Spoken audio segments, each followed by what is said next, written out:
there we go. It's a whip. Excuse me. My voice still isn't what it is, like it should be, which I'm a bit worried about. If it goes a bit too much, I might just switch over to a regular, you know, game of Vampire the Masquerade Bloodlines. But also, given the fact that I just ate, it isn't helping.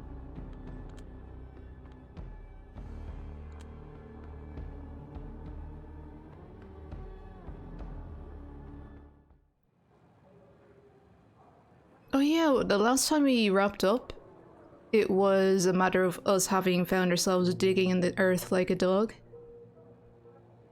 And now we're here. What was it? Kadir had a mission for us. This place is weirdly empty tonight. Oh well. I'll have the usual. I feel there's a big "what are we doing in this relationship" talk if I don't change my ways. Honestly? And honestly, I forgot to change my my category. Excuse me.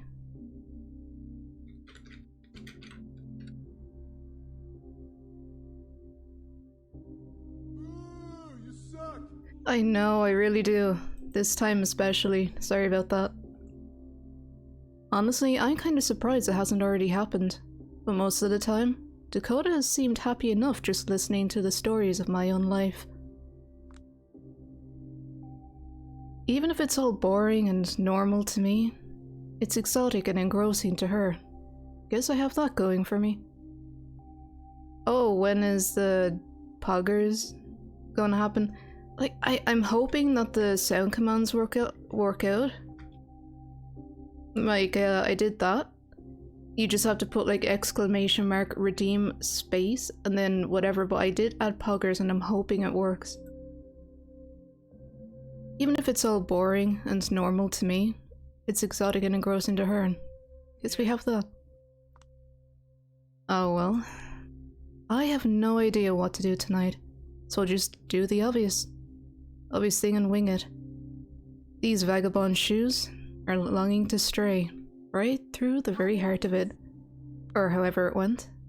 I don't know this song and I don't think I ever will. Time to lose myself in these busy streets and pray that the answers I'm looking for are out there.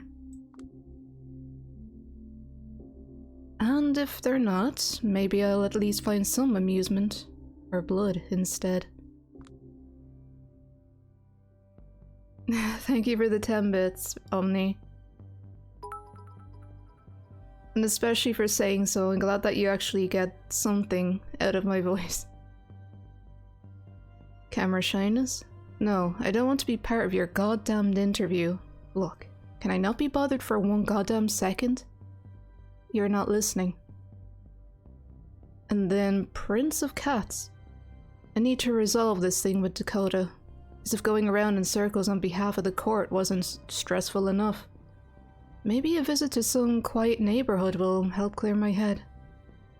I think that would be the best thing, the best course of action. It's so faint? Oh, damn it. What if... Okay, I've raised it considerably, I think.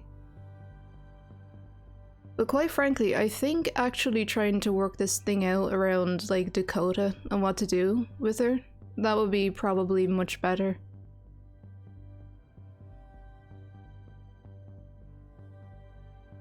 Thank you, Aries, for the host. And wait, oh no, wait, you mean your actual significant others at the doctor's? But thank you. I hope that everything's okay though. Even though you clearly cannot hear me, I wish you the best. There it is. That distinct vibe of Manhattan's residential area. Sniff. And an unmistakable scent of casserole enveloping the surroundings in a heavenly aura? The atmosphere of desolation makes it feel more like purgatory though. There's not a single soul in sight, and... oh crap. Looks like I'm not alone after all. Some guy exerts himself climbing a nearby tree. Oh, we have a voyeur, do we? I instinctively take a step into the shadows to remain outside of his line of sight, but I can barely see anything from where I stand. I could just call him out for what he's doing, but I'd rather catch him in the act of what he's doing and then approach him later. The only thing is with the visual novel, if you choose one thing, it's set in stone, quite potentially, so I don't know if I should make my move now or forever hold my peace.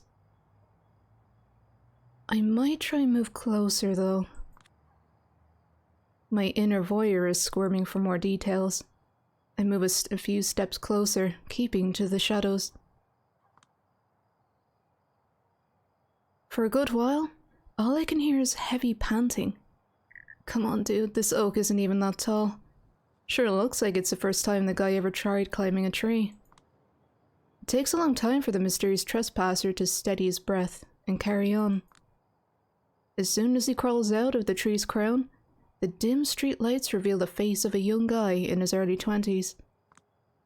Against the spectacular night sky, and with his exaggeratedly tormented romantic gaze, he truly looks like a hero, befitting the cover of a Harlequin paperback.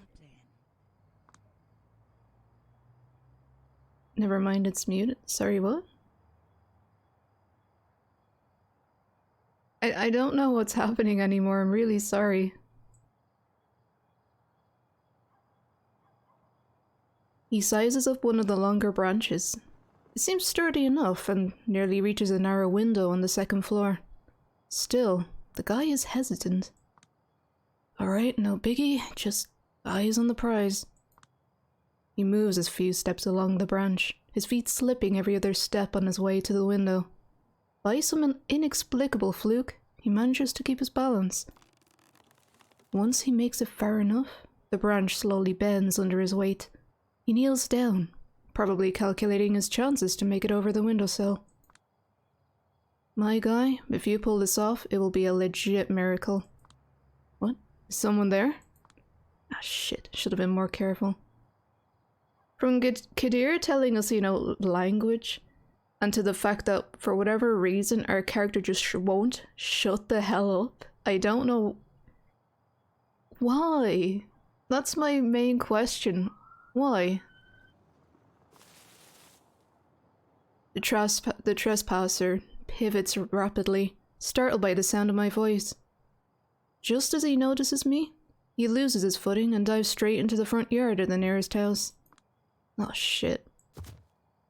He drops to the ground with a muffled thump. Luckily for him, the lawn hasn't been trimmed for a while, and the tall grass cushions his landing. Somewhat. As soon as he recovers, the guy gets up and starts limping towards the fence. He tries to climb over, but quickly ends up back on the ground, clutching his leg in pain. He turns to me and starts begging under his nose. Hey, you! Shit, please, I'm hurt. Do me a solid and open the gate. Well, with his ankle twisted, he's not going to get out of this mess on his own. And it's not like I'm particularly law-abiding. I don't really know what I should do. Like, this guy could either be... But the thing is, the lawn hasn't been trimmed in a while. It may be a vacant place. Or someone... I don't know. Someone went on holiday for a long time and just never came back, at least not for a couple months now. Or he's trying to squat in the place. Or because...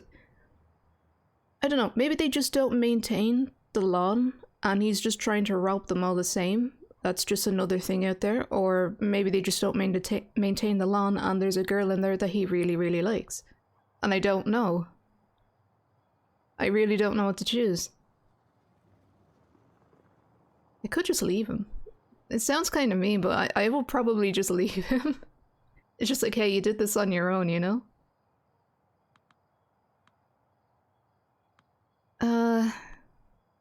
Help redeem?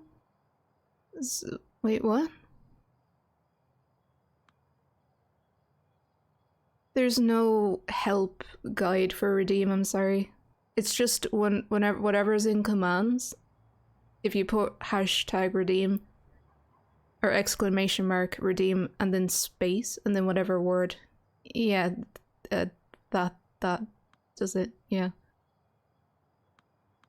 Sorry, I'm hanging around for way too long. Maybe I should just break the lock? So, why shouldn't I help him? Just stay where you are, don't move. I don't know how to... And shut the fuck up. Relax, I got this.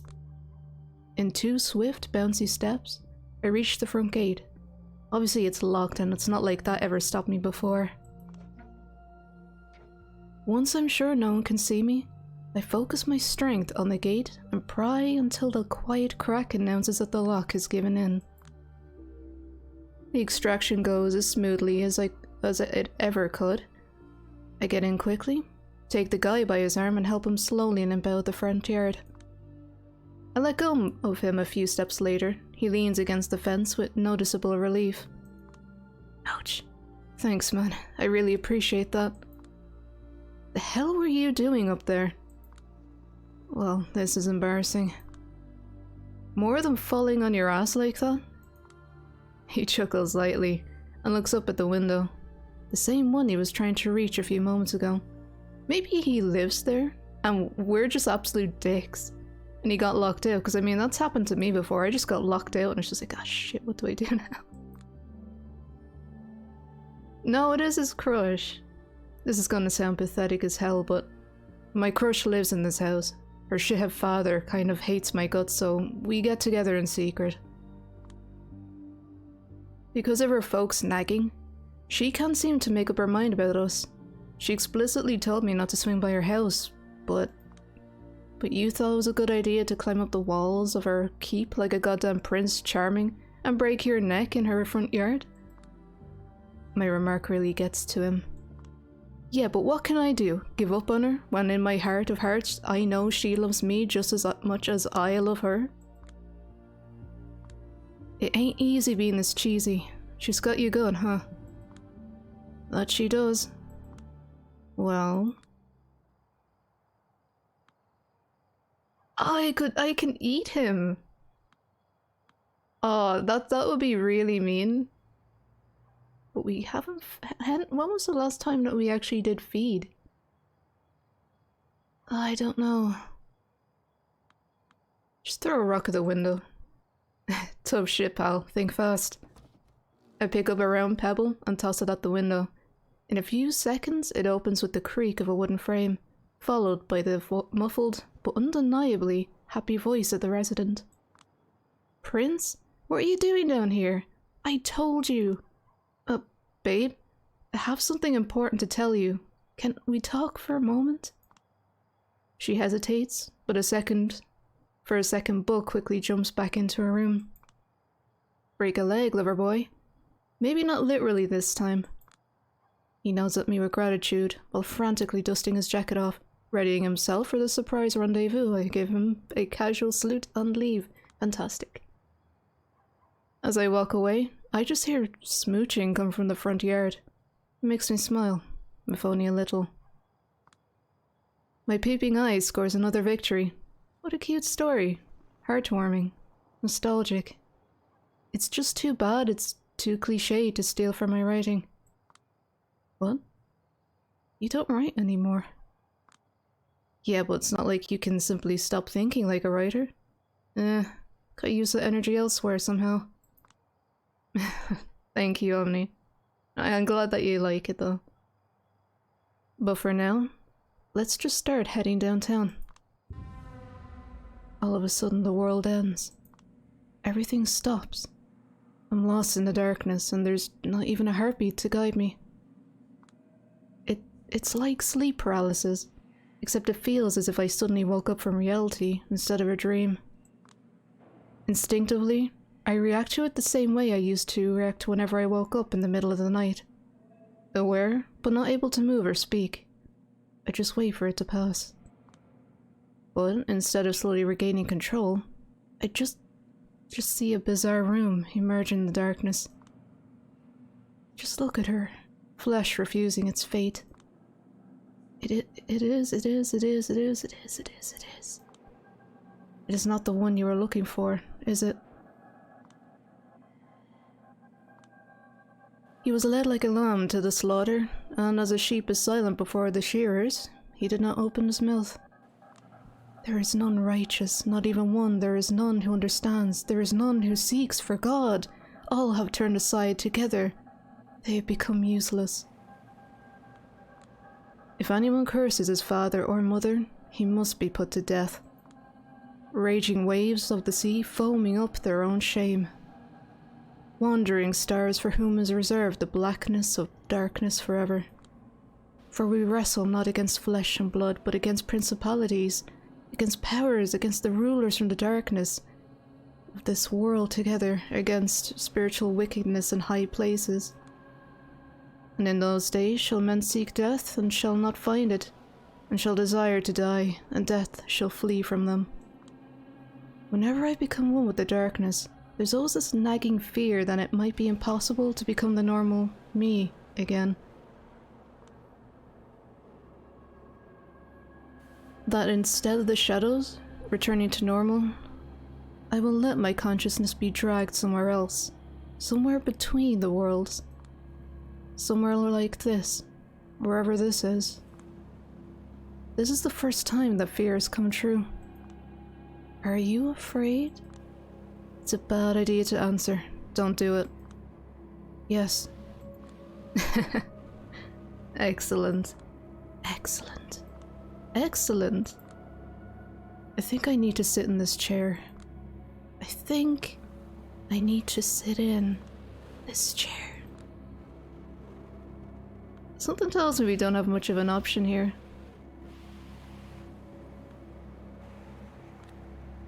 I sit in the chair. Wait, Scottish? Oh no, I'm Irish. But what? Still in the lean years and unworthy of joining the rest. However, the path is open, and it is a path of obligation, liability, a debt that will be repaid one day. And when she asks you what brought you here, let your response be a scent of death. Suddenly, I feel my mind beginning to drift away from here. I am slowly starting to regain control over my thoughts. No, you aren't. Yes, I am. Fine, think whatever you want. I find myself in a dark corner, leaning against a wet, cold brick wall. I think I'm conscious again, back from wherever it was. Awake, but in an unfamiliar place. Well, let's just hope it's still in New York City. I emerge from the shadows to see where I am. A source of light above my head momentarily blinds me, causing me to instinctively raise my hand. As I do, I hit some sort of garbage bag with my hand. It falls to the floor, letting loose a metallic din. What the fuck? A woman. I feel her hand grabbing my clothes. She brutally drags me closer. With one of my hands already above my head, I raise the other. Easy, peace, I mean you no harm. How long have you been here? I don't know. I've got no idea what I'm doing. Here, or in general, really. It's like sometimes the forces I control figure out how to control me. What are you, a junkie? No, you're kindred. Yeah. Keep your shit together, goddammit. I'm Julia Savinsky, the representative of the La Zombra in New York City. Camarilla? Uh-huh, I'm a Camarilla investigator. Well, if you came here to catch me, you're gonna be sorry you tried, Miss La Zombra. No, stop right there. Stop right here. I wasn't ordered to catch anyone. I'm just investigating Douglas Callahan's death. This surprises her. She loosens the grip slightly. Callahan is dead? Nothing left but a rotten carcass and a musty robe. Well, I'll be damned. I've been off the grid for far too long. What brought you here? A memory from a different world pops up in my head. Yeah, I think I know the right answer. A scent of death. She lets me go. I rub my eyes and finally get a good look at her face. She's gorgeous, and judging by her nomadic clothes and the particularly fierce aura, she's probably an outlander. We'll have a talk, you and I. Sure. What's your name? Tamika. Pass me a smoke, will you? If only you could. My heart would skip a beat right now. Tamika. I guess once again someone out there has led me to the proper path. Yeah, sure. When I pass her a cigarette, I realize I'm standing in something wet. Something that smells tasty. I look at my feet and see a puddle of water mixed with blood. Oh, I get it. Were these guys First Light? The high-powered guns and expensive-looking outfits, flashbangs, tasers, all chosen specifically to combat the undead. I recognize that equipment from some horror stories I've heard. First Light, SI, or USS OCOM, whatever they call themselves, they all bleed out the same. Usually before I have the chance to ask them a single question. Government-funded inquisitors. Oh? I've never had that happen before. Some claim they're connected to the US government. Some claim they're supported by some anti-kindred faction in the Holy See. Some even have wilder theories. You did this all by yourself? Have you seriously seen nothing? Nothing at all? I shake my head. Believe it or not, I have no idea how I got here. I just kinda let the shadows guide me. Is that a La Sombra thing? I've never actually talked to any of you. No idea what you guys can actually do. Still learning the ropes myself. Go with the flow and all that. My embrace was just a few months ago. Huh. So you folks are with the Ivory Tower now? Last I checked, you were with the Sabbat. The Camis wouldn't forgive all of the troubles you've caused them overnight. Again, I'm practically still a neonate. I just know that there's a lot of bad blood between my clan and the others, and that I can expect at least one glare of pure contempt whenever I visit Elysium. Someone claims to be Bullfrog? Eh? Ah, I see. We smoke in silence for a short while.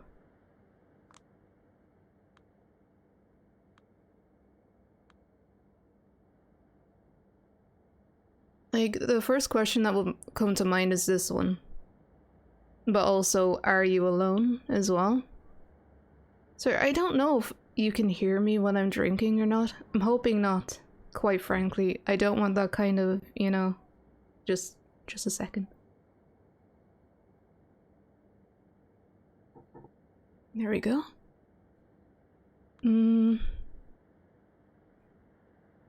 Like, obviously, did you kill them on yourself is a really dumb question, quite frankly. I'll just ask if there is a large SI presence in New York City. The Kindred are classified as a terrorist presence. There's no other American city that was hit as hard by terrorism as this one. All secret agencies need symbolic victories. You do the math. And you're still taking these guys on here, of all places. As you can see all around you. Aren't they extremely dangerous? Almost got me gold last year. Took me a few weeks to get back in action. Then why are you doing this? Those motherfuckers have an unfortunate tendency to hurt people I care about. My brothers, my sisters. I see. I don't know how it is in other cities, but here, funny enough, they only seem to target marginalized and radicalized kindred. Ones that could theoretically pose a threat to the current order. Meanwhile, the establishment in New York City hasn't really changed ever since the Cerebros stepped down. Quite the opposite. Every SI raid in the city has only strengthened the old paradigm. Almost makes you think that their goal is something other than protecting the citizens from the blank body menace. Oh, thanks for telling me that as well, because it puts my mind at ease. Like, the sound of me eating or like drinking being heard through the camera, it puts me at an unease. Because, I don't know, I don't like hearing that. Tamika throws her cigarette into the puddle, unfinished, and crushes it under her heel. What's the point in doing that if it's already wet? She obviously has difficulty smoking. It's like she's only ever tried it a few times. I assume she saw me carrying a pack and decided to try it to calm her nerves after the battle. Or maybe she just wanted an excuse to make her conversation less awkward. Who knows? So, are you planning to snitch on me, Shadow Girl? Why would I do that? Let me get this straight. You really think I am dumb enough to believe, for 1 second, that a camera-lit investigator would just so happen to stumble upon the alley where I just killed a bunch of SI motherfuckers? If so, you're the one who's dumb, sister. I don't care if you think I'm dumb. I don't care about SI. And I don't care if you believe it was a happy accident I met you. Especially considering not even the sheriff knows where you are. But I care about solving the mystery of Callahan's death. And as it happens, you're one of the pieces of the puzzle. What? What are you talking about? I found this on his body. Well, what remained of it. I show her the note. She tries to grab it to read it, but I don't let her. Aside from your name, we've got Hope, Agathon, and Angelo. You know them? Passingly. Any idea why Callan would need a list of all your names? I might know why, yeah. Do you? Absolutely. Do you know a man going by the name of Torque? Huh. Of course I do. Do you know anything about his connection to Boss Callahan and, by proxy, to this list and to me? No. I'm all ears. Well, too bad, because it's classified intel, sister. What do you mean by classified? Not free. No, great. As if I were in the position to, or could afford, any sort of quid pro quo. But fine, let's hear it. What do you want? She motions towards the bodies. I've killed too many of these assholes. They're tightening the screws. As it is, New York City is no longer safe for someone like me. Well, not that it ever was. Oh man. Bracing for something unreasonable. What I need is a way out of the city. You offer that to me, I give you the intel you need. Huh, would you look at that? That's something I can handle, actually, yeah. She raises her eyebrows. That's a surprisingly confident answer for a practically still neonate. I'm something of an immigration officer. Psh, gotta say, you sound awfully close to a cop. Almost as bad. A bureaucrat. I know of a secret pathway that would lead you to the West Coast 100% safe travel, and if you took it, you'd be untraceable. Sounds too good to be true. What's the catch? Wait until you see how much it costs. The only reason I know of this route is because of a certain Nazi criminal group reached out to me on account of my position and offered a mutually beneficial deal regarding illegal kindred travel. Ah, hell yeah. Yeah, we're going into the sewers, buddy. Normally I'd refuse, but they offered me the only thing that they can buy. That can buy me a lot of cash. Ah, fine then. Money's not an issue. Now that's something I never had a chance to ever say in earnest. Okay then.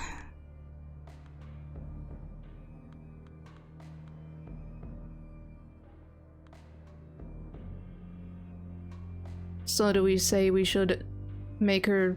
Should we have her assist us first? It only kind of sounds fair.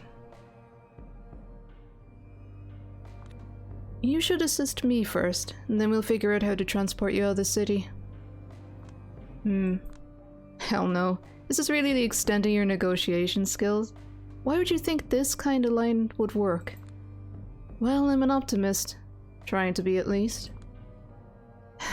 But yeah, we do need a way to open this deal that would satisfy both of us. Have you met Torque before? in the course of your investigation, or before? I wanted to, but on the Anarch side, I only managed to meet Mia, and she wasn't keen on the idea of us two meeting. Ah yes, Mia. Her expression betrays she's got some vicious stories to tell, but it would be beneath her to divulge them. Too bad. Maybe it could be a bonding experience. So here's the thing. A few months ago, Torque and I were together. A lot of things happened, and long story short, I no longer feel close to him, but from what I know, he still feels close to me.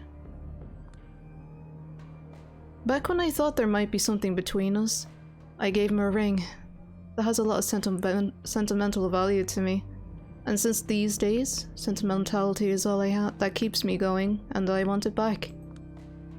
So, my suggestion is, tell Torque's people I sent you to get inside his base of operations, meet up with him, ask him your questions, and convince him to give me my ring back. You get to interrogate him, then I get to have my ring back.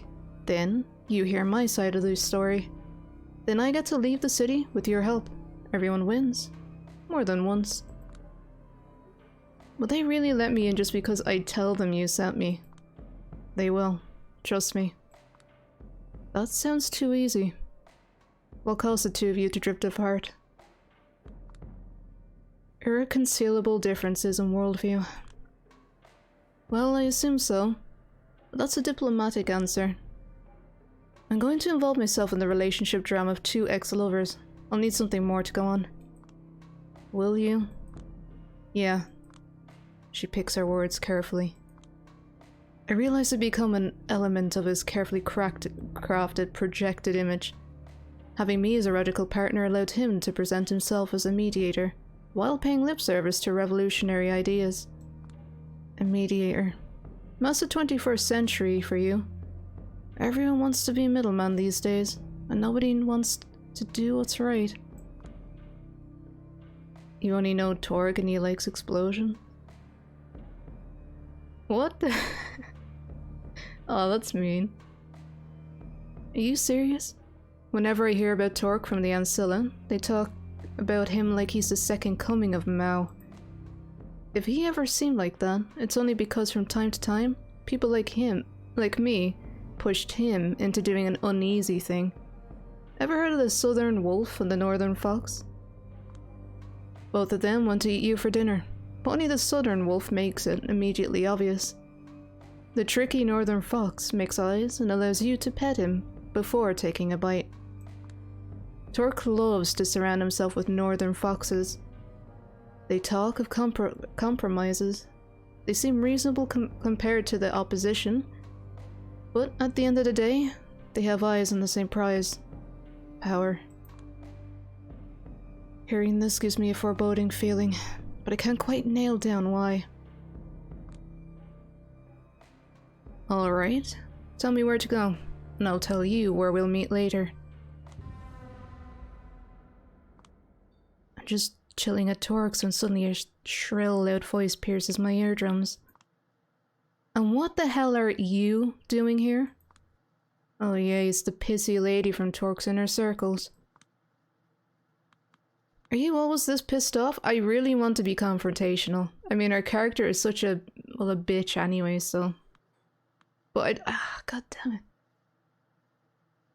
It reminds me of the whole Vivi quest. Just suck up to her and you'll get the autographed card that you can just sell for a bundle. You know?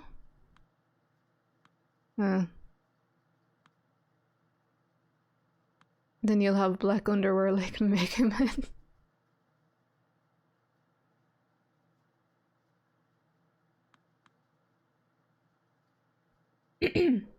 Excuse me. I'm here to see Torque. I figured as much. You should have gone through his security first. Get out. And what if he tells me to stay? Fat chance. Move your ass now before I throw you out. Mia! Mia, it's okay. There he is, walking through the door. One of the most infamous New York City barons. Or some people started calling him the moment Callahan met his end. The Baron of New York City. Torque, we've talked about this. The situation is a little bit different now. Tamika sent her. What? Bullshit. I wasn't even able to track her down for weeks. Well, I did. This is a reason to celebrate, not to get mad. Now, if you allow the two of us to get a private conversation... No way. I want to keep an eye on her. You will keep an eye on the exit, and that will be enough. Please. He puts on his best authoritative tone, and it works. No protest this time. These time? For once it's actually not me mispronouncing a word, it's a typo. Mia leaves the room. It just works. I'm sorry about her. She can be overzealous, but usually that's not a bad thing. Yeah, sure.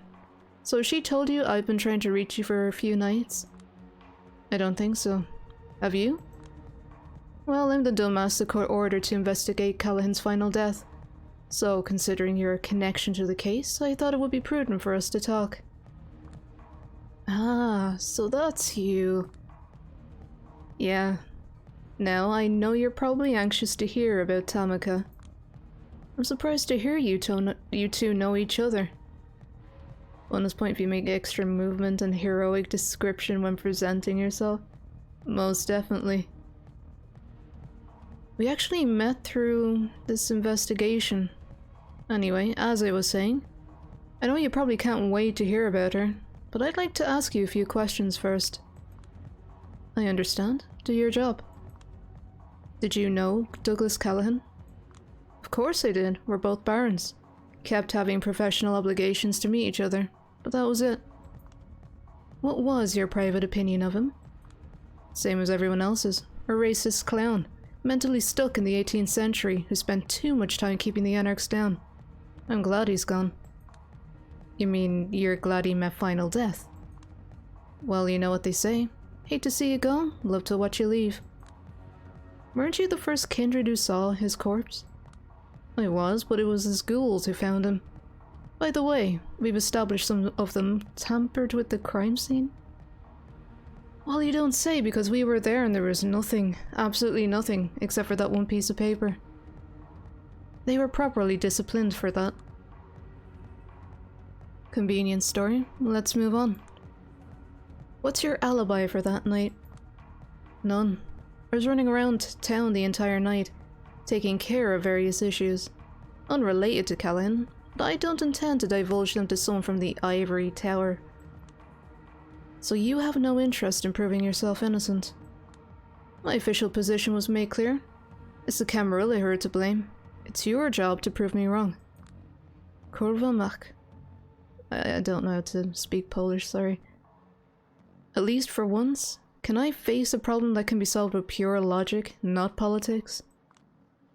Any findings on your side I should know of? Ask Mia. She's the one who handled the murder scene. I'm not privy to all the details. Hope, D'Angelo, Agathon. Any idea who those people are? Can't recall, sorry. The evidence I found suggests a potential link between Callahan and Tamika. Any clue? I knew both of them well, but as far as I know, they've never met. That's it. Oh well, not sure what I expected. He's the kind of guy that could only be pushed to talk if I had something concrete to push him with. Time to move on. Well, regarding Tamika... Finally. I'll cut straight to the chase. She wanted to inform you that she'll be skipping town for a while. The SI is hot on her trail and she needs to lose them, ASAP. Oh, I've told her countless times, if she's in danger, I'll always be there for her. Does she think she can find a secure way out of the city in this situation? She's safe. So you say. She's got some other friends in high places. She'll manage to get out. Gotta admit, that's not what I expected to hear. Or what I wanted to hear. Why did she decide to contact me? She wants her ring back. His aura changes in the blink of an eye. Ah, I see now. So that's why she didn't show up herself.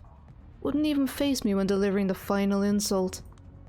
Uh-oh, Looks like I stepped on a landmine. She said the ring was a symbol of the trust she put in me. No way in hell I'm going to give it away. Not until she gives me the chance to explain myself. I need that ring to get Tamaraka to talk. But with the way he's acting, it doesn't seem likely he'd be willing to part with it. It might require me to act shitty, but maybe... time to change my approach? What do we do here?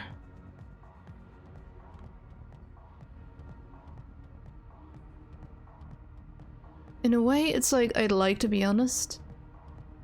Yeah, because eventually that lie will probably come and bite us in the back. But also, it would be nice to potentially have... No, it's not really gonna work that way though. So I was thinking if I told the truth... excuse me, that if I told the truth, eventually... I'm sorry, my voice is gone. Just that if I told the truth, eventually someone on the Anarchs would be like, hey, you're not much of a dick. What you did was dickish, but at least you were honest about it. Yeah. Thank you. Fuck it. Here we go. Listen, you're obviously the hottest new thing in town. People like you, people follow you. You're said to be the anarch people think of when they think of New York City. Good for you. But you're obviously way behind when it comes to understanding relationships. Tamika gave it a serious try. She understood her path, she understood yours. She realized they're diametrically opposed. And that's that. You're not going to change her mind by acting like a toxic shithead and forcing her to come grovel at your feet if she wants to get something back that's a great sentimental value to her. You want to earn her trust again? Don't act like a power-tripping asshole. Show her you're capable of responding to her concerns, and that you're capable of being selfless. Oh no. That's the only thing you can do to change her mind. Sorry. Thank you for the bits, Omni. Sure thing, take care, alright? Hope to see you Wednesday. See you then. Okay, I'm done. Ah, fuck me, my big mouth. Ugh. He approaches the door and throws it wide open. Thank you, Omni, for the bit, and don't worry, I have my water in my hand right now. Can we tell him another truth? Not that, yeah, I don't know what we're doing anymore. It's like the novel has a way, it's just like, hey, you want to pick this option? Alright, well you pick this option, but it's not gonna do what you expect it to happen. We're gonna like twist it in a way that kind of puts you back. It's like you take one step forward, but 2 steps back after. Mia? Yes, boss? We're done here. Lead the lady out as quickly as possible. Yes, boss. I have a lot of things I'd say to describe his behavior, but I don't want to cause a diplomatic incident. No need, I'm going. Thank you for your time. Tell her I'll show her she's wrong. Tell her I will prove myself worthy of that ring, if it's the last thing I do. Whatever. I let myself be led out of the building by Mia. Another mission failed.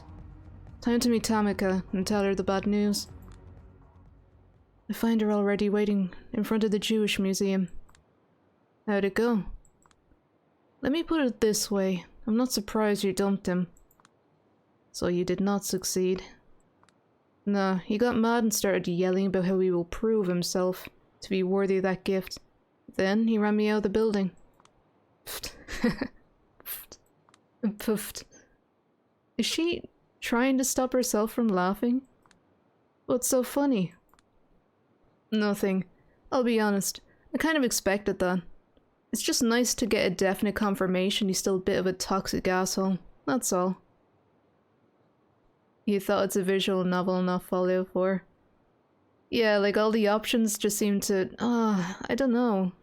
It's like you say one thing and you expect that thing, but at the end of it it's just something else entirely happens. Well, glad for the oldest trick in the book. Glad I fell for the oldest trick of the book. Would be cool if, for once, a kindred telling me to do one thing didn't mean another thing entirely. And it'd also be nice for this visual novel to do what I ask it to or expect it to, and not do another thing entirely. It's kind of back and forth, isn't it?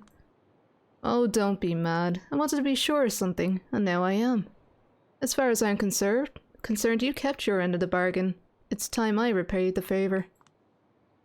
Last year, a certain fledgling appeared in the city and attempted to build a coterie. That list you found on Callahan? That's the list they've got. They contacted each of us and found themselves in deep shit.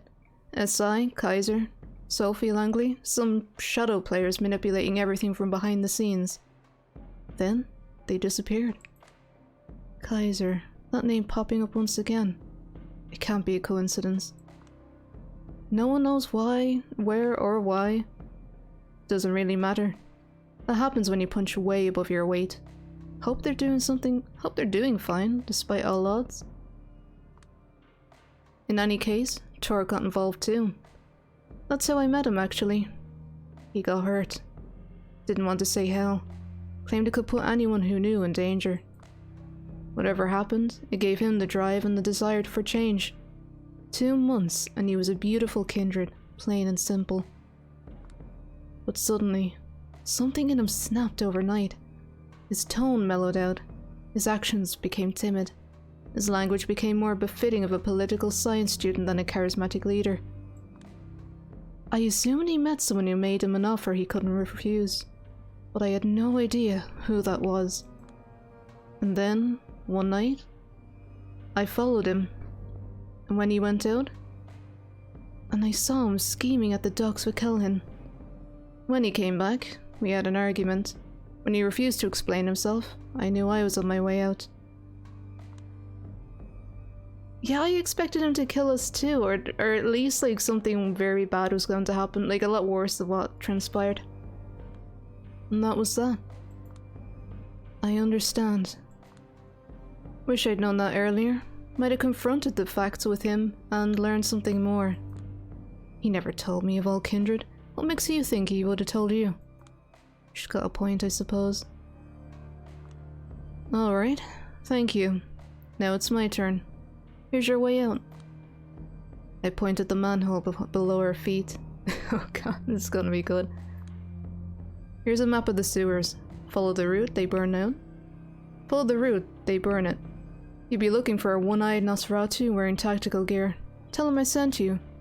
And give him the agreed upon amount of money. What kind of route will I be taking anyway? An armoured van full of precious coffins.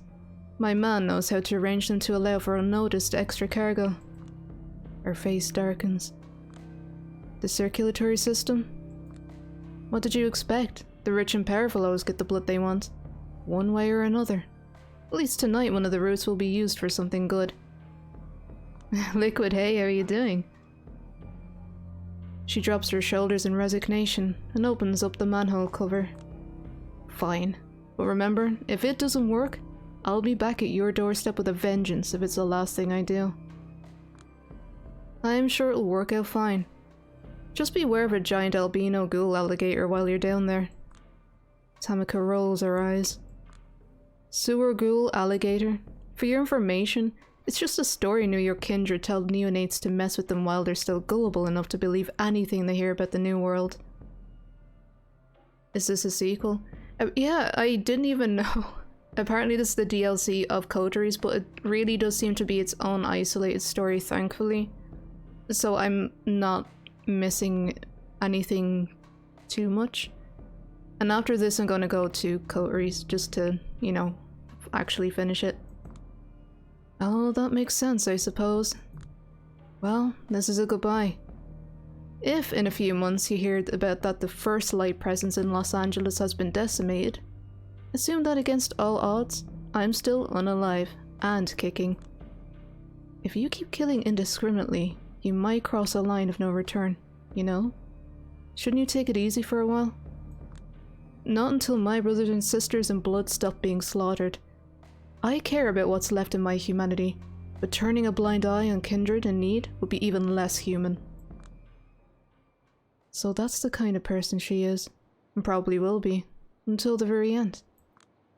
It must be comforting in a way, to know how your path will end, yet to follow it all the same. I could never do that. Here's some parting advice for you. We might be monsters, but we were lucky enough to be born into a world that's even more monstrous than we are. If we rebel against it, we might still find salvation. If only I could believe it. Didn't expect the preaching tone. Why are you telling me this? Because I think I have a pretty good nose for people's auras. And when I take a good look at you, somehow I have a feeling you're a surprisingly decent person. Whatever wave on life you choose, I hope you don't change it, and that you remember my advice. That's the last thing I expected her to say. I really don't know what decent things I've done lately. See you in your next life, Julia. Safe travels, Tamika. I skipped tonight's visit to the church. Oh, that's bad. No. Don't do that.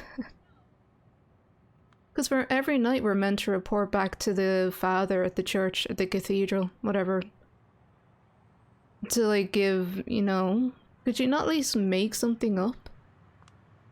I'm not in the mood to see Benoit. I'm still embarrassed about yesterday's outburst. And I'm kinda pissed none of the clan elders in Chicago bothered to reply to any of my fucking reports. No advice, no feedback, nothing. I feel like I was left utterly alone. Besides, it's late. I always get back to the apartment early in the morning, right before it gets bright. It's getting risky to be out here so close to sunrise. Accidents can happen. I'll try to get back earlier tomorrow night. Attempt to surprise Dakota. Yeah. I'm back. Yay. How was work? All caught up? I managed to get my deadlines postponed. All our clients are cancelling and delaying orders left and right. Huh. Does that mean you'll have time to help me with my makeup tomorrow? We'll see. Perfect. Alright, I need to disappear before the sun catches up with me. Hey. Yeah? I love you. Oh. An uneasy silence fills the room. I'm not getting out of this one, am I? No, I have to. I didn't lie to the Baron in New York City tonight, so I'm not going to lie to her. Oh, maybe this is why we chose the honesty option. I mean, it seems more befitting anyway. I know. She flashes a sad, forced smile as I leave to rest. And then I just got a little alert saying anarchy in New York City. And sadly we can't go to Camera Shyness.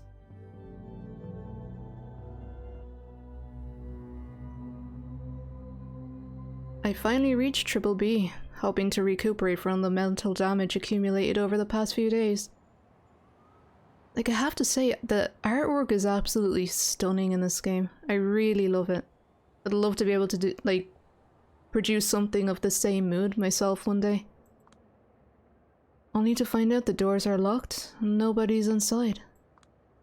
No, no, no. I need to be soothed. I need my routine. You've absolutely got to be kidding me. Closed? What the fuck do you mean closed? I mean, we are in the middle of a pandemic. Everything's closed. Pandemic? What pandemic? Do you live under a fucking rock? It's the new SARS virus straight from China. The whole world is going crazy over it. People are dying left and right. Ah, god damn it. Holy shit. I didn't know something like this could still happen in this day and age. Somehow, it always felt like we were beyond it. Well, I guess I'm lucky I'm dead. I walk away to avoid bringing more attention to myself. Now I understand why New York City feels downright apocalyptic tonight. It's like a psychedelic experience to see these familiar streets emptied and abandoned. Well, let's see what parts of the city are still alive in the middle of a plague. Yeah, I think they are together. It's just that we haven't really built anything up together. Everything just seems to be outside of the story between Dakota and Julia. And I wish we had more, you know, more of a foundation to build up upon. Instead of like, oh, that one time in high school, or, oh yeah, Dakota's really nice and she does my makeup every night, or just something like that. You know, something a little more of worth, I guess. A familiar smile. It took just 2 days for the city to go all the last man on Earth. I probably won't have a better chance to soak in the atmosphere. Or an aristocratic taste. All the malaise spreading through the boroughs is putting me in a weird mood. Seems I can't outrun it. So maybe I'll intensify it instead? Smallpox hospital, here I come. Yeah, I don't know. Do we really want to go even further into this whole thing with the pandemic by visiting a hospital? Because I think we might as well go with a familiar smile. A minigame, let's go. As long as it's not a repetitive theme or storyline. Yeah, I'm hoping not. Like, I just kind of went into this. Everything seemed to be positive. I didn't look at any of the reviews just to make sure, but it just said mostly positive. So I'm hoping that it is a fair game. I think we'll go with this one. Unless our character is meant to learn more about Corona, but I mean, we're not going to become a doctor or biologist or virologist or anything, so no. If someone asked me right now, at this moment, how to define the meaning of the word eerie, I'd look them straight in the eye and say, just take a look around, idiot. But with the exception of a few stray dogs, there's no one around to ask. This isn't the New York I've come to know. I can't help but perceive it as artificial. Real, but with an uncanny apocalyptic quality. Like a citywide roleplay of some trashy post-apo flick? Post-apo, excuse me. Like I was Will Smith in I Am Legend. Oh no, not Samedi. No, I'm gonna continue with Samedi next week though. But at the same time, I'm kind of dreading it in a sense, because I know it's going to happen for like half of the playthrough. Hell, this is probably the first time anybody has thought of I Am a Legend in the last 10 years. The film version, anyway. I keep walking the empty streets until, suddenly... Hey, Julia! Julia! The streets reveal themselves as less empty than I previously thought. Charlie? Sheesh, been a long time. Julia, why are you so stupid? Well, that's not the line I choose to open up a touching reunion with. The last time we met, he was working at Karma Circle, one of those vegan places that pride themselves on hiring workers with disabilities. Went there for the first time, 2 years ago or so, with Dakota. Charles here was our waiter. He heard us arguing about something stupid and rushed to Dakota's defense. And in Charlie's mind, the best defense is a merciless offense. He roasted my formal clothes, silly mannerisms, general behavior, and specific arguments so ruthlessly, Dakota had a 10-minute long laughing fit. The manager overheard him and apologized. But I didn't mind. I've always liked underdogs, who can stand their ground.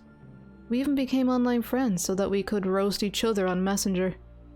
And he can do that using emojis alone.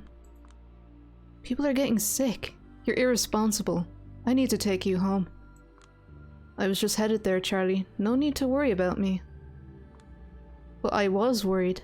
You never answer my messages these days. Yeah, that's not exactly an option right now, is it? Especially during the day.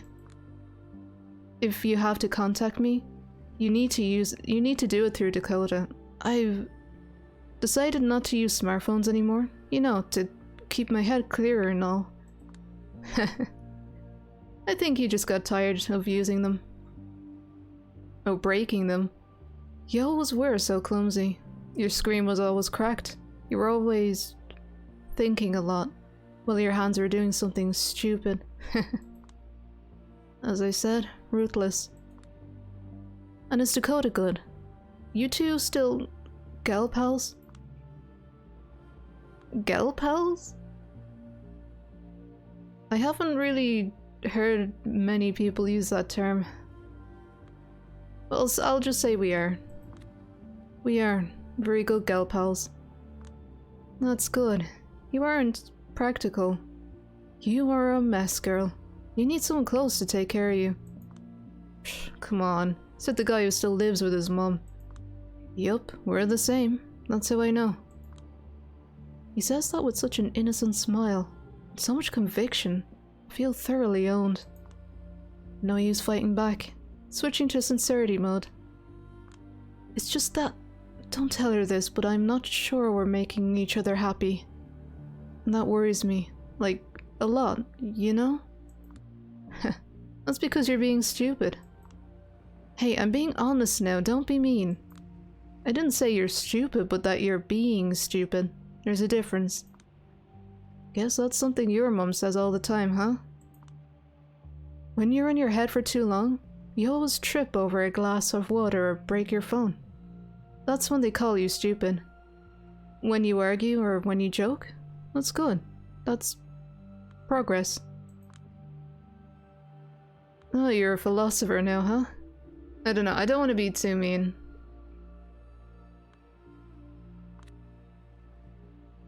Charlie, I think it's a little more complicated than that. Yeah, whatever. His hand simply waves away my concern away. That's a sign that's already been declared victory and won't brook any dissent. I slouch my arms and admit defeat. Are you still a journalist? Me? No, they fired me. Good. Good God, this guy is such a dick. Like, we even okay, for once I'm actually on Julia's side. I don't like this guy. Not much, anyway. Good? Seriously? Yeah, Mum reads Lodestar sometimes. She says it's trash. I'm happy you're not trash. Okay, never mind, I take it back. Thank you. That means a lot. And, how is Karma Circle? You're still working there? No, they fired me. Jesus Christ. Oh. Devilishly good? I could be really mean, but oh no. Because of the virus? Don't know. There's a new boss, a stupid guy. Doesn't like me. Hope you didn't call him stupid to his face. He throws me an impish side glance and moves his eyebrows up and down with comedic timing. But I did. I snort uncontrollably. Shit, Charlie, you're unbelievable. And how's your mum? She's sick and doesn't want me to come by her room. She sent me out to the pharmacy to get her medicine, you know? Fuck, I hope it's not serious. It's stupid. We have to take care of each other, but we can't even see each other, you know? Now I feel like trash for wanting to complain about my own troubles. You're doing good? Yeah, I'm strong. He poses like a macho man. I laugh. You stay strong too, Julia. And write something from time to time. No promises. Hey, if I'm forced to be an asshole to Dakota, and we stop being gal pals, will you forgive me? Let me think. An exaggerated thinker pose? I swear this dude. No. Then he turns away and disappears into the night. I swear, I don't know how to handle this guy. He always has to have the final word, even against a vampire. Wait, does he know we're a vampire? Like, I don't know, I'm getting a little confused right now. That's probably why I still respect him so much. Oh well, time to follow suit and make myself scarce. The time comes for me to meet up with Kadir, and hopefully, D'Angelo too. The last position on my list, this better be good. And that is D'Angelo's agency. Looks like a dump. Blech. Perfect for the clan of the hidden. Exactly, yeah. I thought he wasn't hidden. I thought he was missing, and to be honest, I kinda expected the worst. Why would we look for him in the most obvious place? I've been asking around, and I've got a hunch. Just trust it and start looking. Fine. Who is D'Angelo anyway? He's a good man, a useful man, but it took me time to get used to him. He takes sleuthing very, very seriously. His thing is acting like a idiosyncratic noir detective. I heard it helps him cope with something, but I never felt comfortable tackling the subject. Doesn't sound too quirky by this city standards. Wait, what is that? There's a rat on the floor, frozen in an unnatural position. Weird shit. Why would we kick it? Examine it. Despite my disgust, I picked it. I didn't want you to pick it up, though. Now that's what being an investigator is all about. Leave no stone unturned. Kadir, I didn't want to do this. Shut up. This is so gross. What have you found out? I take a close, hard look at the rat. It's alive, but from what I see, he's just stretching out and, like, grinding his teeth without a care in the world? It's called bruxing. What? When a rat chatters its teeth, that's bruxing. He's not acting panicked or aggressive, so I guess he's just happy. Yeah, rats do that a lot. Sometimes they even, like, poke their eyes out, or, like, their eyes bulge out when they're just really happy. Or sometimes if you pet their head in, like, a way that they really like it. It's strange, but it's also kind of cute. I look at its face. I don't know, his eyes keep coming out. There, that's it. That's what I just meant. His eyes keep coming out of the socket and going back in. It looks disgusting, like he's in a lot of pain. So he's boggling. He must be really content. How does he know so much about... Never mind, I'm getting an eerie feeling. This is weird, man. I have a feeling there's a kindred hiding nearby. Weird. My thoughts exactly. Kadir slowly approaches a secluded corner of the room. And there it is. He kicks a pile of clothes lying on the floor. I'm just a corpse. Leave me alone. Lucky for you, we're all corpses here, D'Angelo. You're among friends. Oh no, I don't have a pet rat, but I just find them very cute. Clumsily, drunkenly, the pile of clothes transforms into an unkempt man who looks like he's suffering from some sort of skin disease. You know, a true friend would just bury me. Unlucky for you, we're not that kind of friend. We're not that kind of friends. Lucky, unlucky, schmucky, my ass. How did you guess I was here? See, I've been asking around for the past few days. What I've learned is that, for reasons that can be best described as nebulous, you've made quite a few enemies since last year. Yeah, tell me something I don't know. One thing that caught my interest is how everyone has it on the good authority that your place was raided a few times, without you being found. Yet nobody has assumed the responsibility for these acts. What I don't understand is that he's a Nosferatu, you know? He can use blood to just use obfuscate. Why doesn't he do that?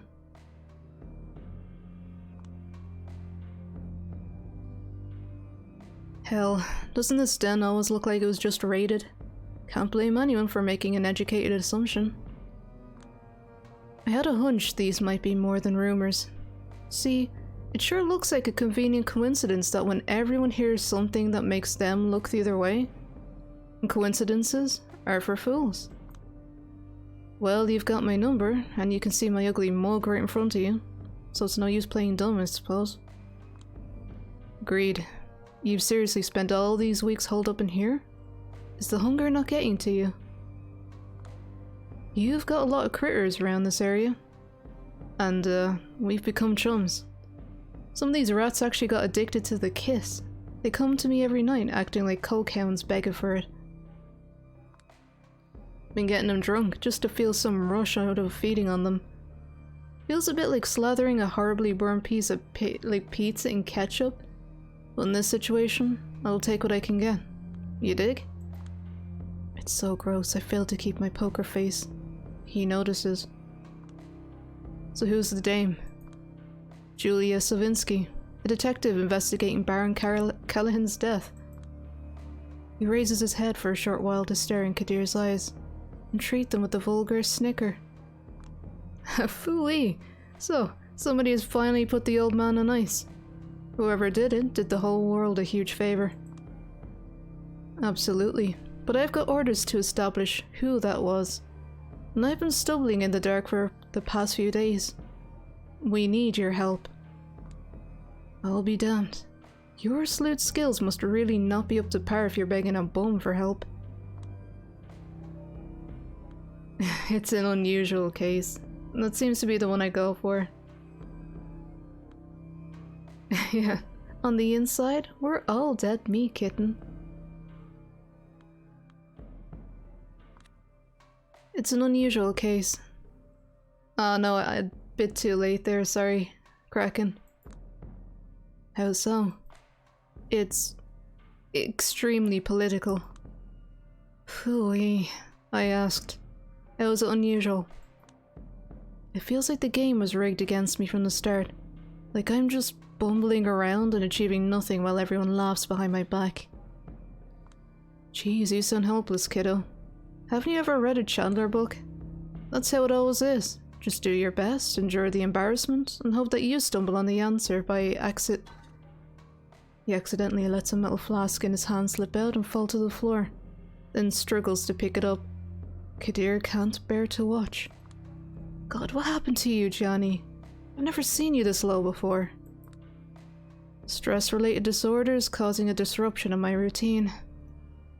Is what I think a shrink would say. Happens when a lot of shady folk are out to put a stake through your chest. Help us out. Tell us what you know, and we might be able to help you in return. Yeah, respect where it's due, miss, but I think it's going to be the other way around. I ain't telling the two of you shit, pardon my French, until I know I can count on some protection.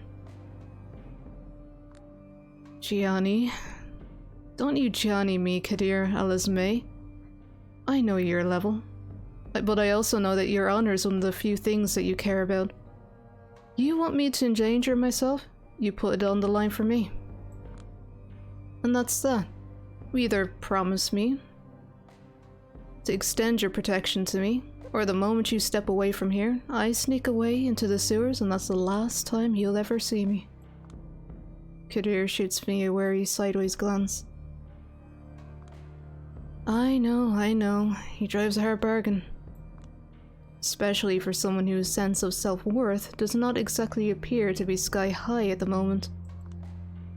Maybe, but I do value my own life quite a lot. Thank you very much, friends. Kadir sighs. Alright, but 3 months from now? Or the moment Prince Panhard tells me it's no longer possible for the court to offer you safety without compromising its principles, you're on your own.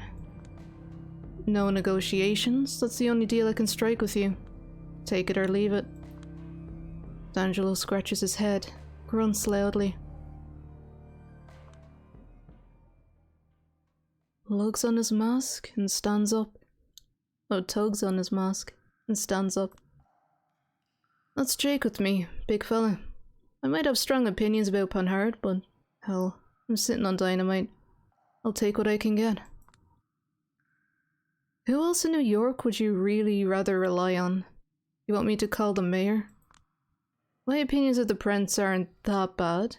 So, what do you good folks want from me? Who wants you dead? Starting the interrogation with a tricky one. Wouldn't I like to know? Step up, Gianni. You seem to be forgetting how quid pro quo works. Wouldn't I like to know, wouldn't cut it? What can I tell you? That warlock Agathon, or whatever her name is. Presumed dead. Tamika, missing in action, with SI on her back. So, possibly KIA by now. Hope, the cook, hidden in her office under Van der Weyden's skirt. Under his skirt. Around the time they started having trouble, some rough-looking streetwise kindred started hanging out in my usual spots. Didn't take me long to connect the dots. Wait, what's the connection between you and those three? Ever since last year, folks started hiring us for various gigs. Some even trying to get us to join their coteries. all of these opportunities were rather short-lived. I think like MIA, like missing in action, or KIA, killed in action. And I forget what SI means. It might actually be in here. We have a lot that we have yet to read, I think. So I'll like just have a swift, not really a swift, but like a little look down here. Just down to S. Wait, does it change? Oh yeah, the Second Inquisition, that was it. The philosophy and the war and terror. Applied to us kindred. Somewhere along the way, some deep state assholes decided the way to handle the existence of vampires was to treat us as terrorists. Nodism is just, yeah. And then just like other stuff like, you know, whelp. Oh, you're a lowly little vampire. Woo, like, boo-hoo. However, the delicate tightrope act of working for various employers made us fully aware there's an intra-sect alliance in New York City. Kindred from both sides work often for the same goals without knowing it. The moment we start figuring it all out, a cleanup crew went downtown. I know the serious warlock boy sniffed something out in his own backyard, but then, poof, he disappeared. Then, I lost all contact with Hope and Tamika, and went AWOL. Hope they're doing fine. They didn't snitch on me to anybody. Always caring for himself. That's like every vampire though, just care about yourself and that's it. Kinda like Father Vincent from Silent 3. They are, and they didn't even tell me you guys even know each other, so I think you're safe. Huh, wait a second. Why were you milking him for intel, kiddo? I found a list of 4 names on Calhoun's remains. You can probably guess what they were. I get the picture, yeah. Christ almighty. I've heard it was all a list of freelancers, potential associates, probably prepared by Carter van der Weyden. My money is on him being involved, but I smell bullshit. Have you got any idea who might have done the boss in? Any more clues? None at all. That's where we want you to come in, friend. Investigate the murder scene, the only way you know how. Tell us what you think. Guide Julie in the proper direction. D'Angelo sizes me up, scratching his head. Sure, whatever. I'll try my best, kiddo. Lead the way. I'll drive you there, or at least as close as possible. I wouldn't want to welcome that deep in sorry. I wouldn't be welcome that deep in Anarch territory. Just clean yourself up a bit, Gianni. I just had my upholstery cleaned earlier this week. Like, it's really atmospheric in this game. After dropping us off at the same place Catherine first introduced me to Mia, Kadir quickly drives away. Here we are. Swell, a classic closed room mystery. Let me take a look. He starts walking around the office, carefully taking in every element. So you're saying you're basically a nobody, but you can simply call Catherine Visa and have her open sesame and Anarch crib for you? Dunno, sure sounds like somebody to me. Don't misunderstand. I only met her... Sorry, it's just a text. I only met her during the course of this investigation. Everyone's basically been treating me like dirt whenever I go. And I'm only acknowledged enough to legitimize this sham. Lord Castlereagh. Now that was an abrupt interruption. I was busy sharing, damn it. Excuse me? He's pointing at the painting of the man overseeing the entire office. I met Murder in the way. He had a mask like Castlereagh. Very smooth, he looked, yet grim. 7 bloodhounds followed him. He seems to have completely switched his modus operandi upon seeing the murder scene. He's in his own little world, and his behaviour has become more machine-like, erratic. I still don't follow. I never knew the old Irish coot was into the Napoleonic era, really. But then again, I've no idea about his exact age. Of course, so maybe that's when he lived. Or was born.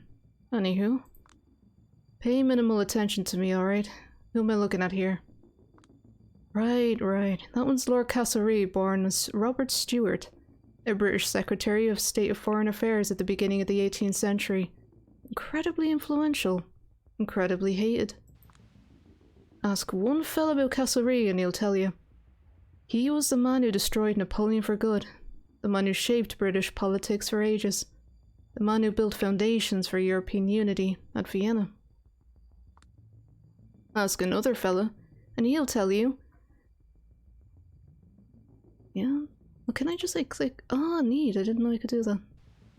Ask another fella and he'll tell you he was the man who destroyed the Irish Parliament, the man who cracked down on any possibility of reform, and then supported the cavalry massacring peaceful protesters. He's spelling these facts like a computer. Is that the hint of a detective's photographic memory? I have to say, it's downright perverted for an Irishman to put up Castlereagh's portrait in his office. Definite proof that our victim was sick in the head. Ah, as if we needed more evidence of that. More evidence there. Probably idolized him too. Maybe identified with him even. Yeah, that's possible. Callahan and his ilk adored those jagoffs who strive to reach across the aisle and achieve hard compromises. Too bad nobody else ever remembers them well. I feel like I should say something, but I've got this nagging feeling in the back of my mind. He's pretty... Why would you pick that? So that was his role model? Or how did he die? I don't think we have enough information to ascertain much more than just this one here, the role model. Well, I mean, it's the only one we can really go for, isn't it? Yeah, cracking, I'm thinking that too. How did he die? Committed suicide in the 1820s. Oh, I thought you meant like Callahan. God damn it. His family took every sharp item away from him, but he was, well, dedicated. Why did he do it? Pressure mounting from all sides. Deserved hate coming from all sides. Plain all over work. Might also have gone nuts. Kept saying he saw ghosts. Otherworldly silhouettes were guiding him. Yada yada. An unpleasant feeling grows in my stomach. Also, there's a rumor someone was threatening to expose him as a homosexual. Having to choose between being publicly denounced and ending it all by his own hand. He chose the latter. Yeah, like even Oscar Wilde, he was thrown into jail for a while for being, yeah, a homosexual. He wrote a decent poem about it too. Well, that's just depressing. Maybe, but the silver lining is, it couldn't have happened to a nicer fella. He stops above Callan's corpse and laughs. Posterity will ne'er survey a nobler grave than this. Here lies the bones of Castlereagh, stop traveller and piss. God damn. I'm sorry. That was a good line. And he kicks his bones with glee, causing me to jump a little. Is he still under the influence? Isn't that tampering with the crime scene? Kiddo, as far as I can see, this crime scene has been fucked with 3 times over. Can't really be ruined more than it already has. I agree, but it looked about the same the last time I was here. And it was already a total mess before we ever got here. Whatever. Standing by the metal shutters on the windows, he abruptly changes the topic. Lightproof. Have you tied with these? No, in general I avoid machinery like that. It doesn't like me, and I don't like it. They don't like you. They don't work properly. It's like I give technology an allergy. Sometimes industrial, cameras mess up my face, sometimes I can't use a phone. You think it could be useful, but it's just a curse. I see. You think these blinds could have been the murder weapon? You know, what if he's a vampire? You know, like even... Like, to be fair, I'm kind of only going off the base game right now because I haven't really done much with the series outside of that, but still. You know, stick through the heart, then just paralyzes you. Sunrise, you know, catch that and it's all over. But then, the same with a shotgun. really, them things can smart, I tell you, just as Jack said.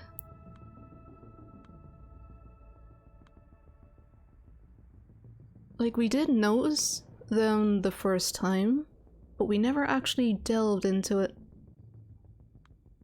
I wondered about that. Would make sense, wouldn't it? Let's say for some reason our stiff was standing there as the sun was rising. Maybe staring at poor old Castlereagh, looking for a soulmate to accompany him to the other side. Yet another guy pushed to suicide by politics. Pretty old school. Romantic. Yada yada. Or maybe it was torpor. Or maybe it was a freak accident. Or maybe it was premeditated. In any case, sunlight would be a perfect murder weapon, no? He takes off the mask to shoot a disfigured smile my way. Well, that's just a theory anyway. Well, it sounds... sound. Does it? Because I was just spitballing. It's practically impossible to make certain now, kiddo. The most logical cause of final death would be damage to the heart, and that can be easily done without damage to the skeleton. And he sets off with a wink. What is he playing at here? The safe. Anyone made a crack at it yet? As far as I know, only Callahan knew the code, and the safe itself is pretty hard to crack. Watch me, kiddo. He presses an ear to the safe and slowly begins to rotate the dial. Stop clowning around. You're a safe cracker now? When you're a curse with countenance such as mine, and you decide on a job such as mine, you gotta be a jack of all trades. Yeah, but still, sounds pretty hard. Last year there was this random feller visiting a heritage museum in Alberta. He found a safe that hadn't been opened in 40 years. Not a single specialist, nor even a blacksmith could handle it. The man just studied the numbering, listened closely to the mechanism, attempted the most sensible combinations, and, well no. The unthinkable happened. That's when just trusting your instincts lead you. Too bad he found nothing inside but an old pay sheet. A metallic screech. The door is open. I'll be damned. And it looks like we've got the same case here. Confetti. A few random papers scattered around. But for what it's worth, the lock has obvious traces of mechanical manipulation. Probably recent too. Reeks of foul play. But what do we know for sure, really? I'm done here. You can take over. Another wink. Another walk in a random direction. Look inside the safe. Quite spacious. I haphazardly grab everything that's left inside the safe and hide it on my person. Then close the door so that nobody knows he managed to crack it. When I turn around, he's motioning me to come closer to a sheet of paper lying on the desk. So yeah, kiddo. You probably know the entire beeswax about Schrodinger's cat, so I'm not going to bore you with that, but honestly, anything could have happened here. I read the text he's written on the empty page. This place is wired. It gives me chills. I think I'm okay. I tried to record my own voice a bunch of times on different hardware just to see if I can. It mostly comes out as noise. He nods, then starts scribbling something else as he continues blabbering on and on. The best strategy would make an educated guess about what happened here, then interrogate everyone about it. Maybe he'll take someone by surprise. Drop a hook on him. The wiretap is a chip in the broken glass bottle on the floor. Absolutely sure it belongs to Kaiser. Kaiser. The elusive information broker. The talk of the city. Finally got an excuse to nab him. I understand. I think I have an idea on how to find him. And use it to find him. Should I notify Kadir? Scribble, scribble. Takes longer than before. So yeah, I'll be meeting up with Kadir. You stay here, sister. Maybe there's something you've been missing. You're cold, doll. You're going beyond his jurisdiction, so he will try to stop you. Whatever you do, just give me a 10-minute heads up, you know, so I can get to relative safety. For sure. It's back into the sheriff's custody for me. See you around, Julia. Sorry this old codger couldn't have been of more help. Whatever. What I got was plenty. I'll see you around, Angelo.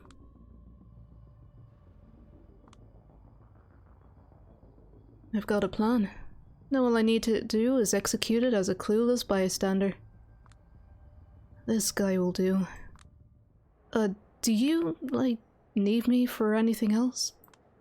Not really. Take a hike before the guy you just called shows up. I can't guarantee he won't make you hurt.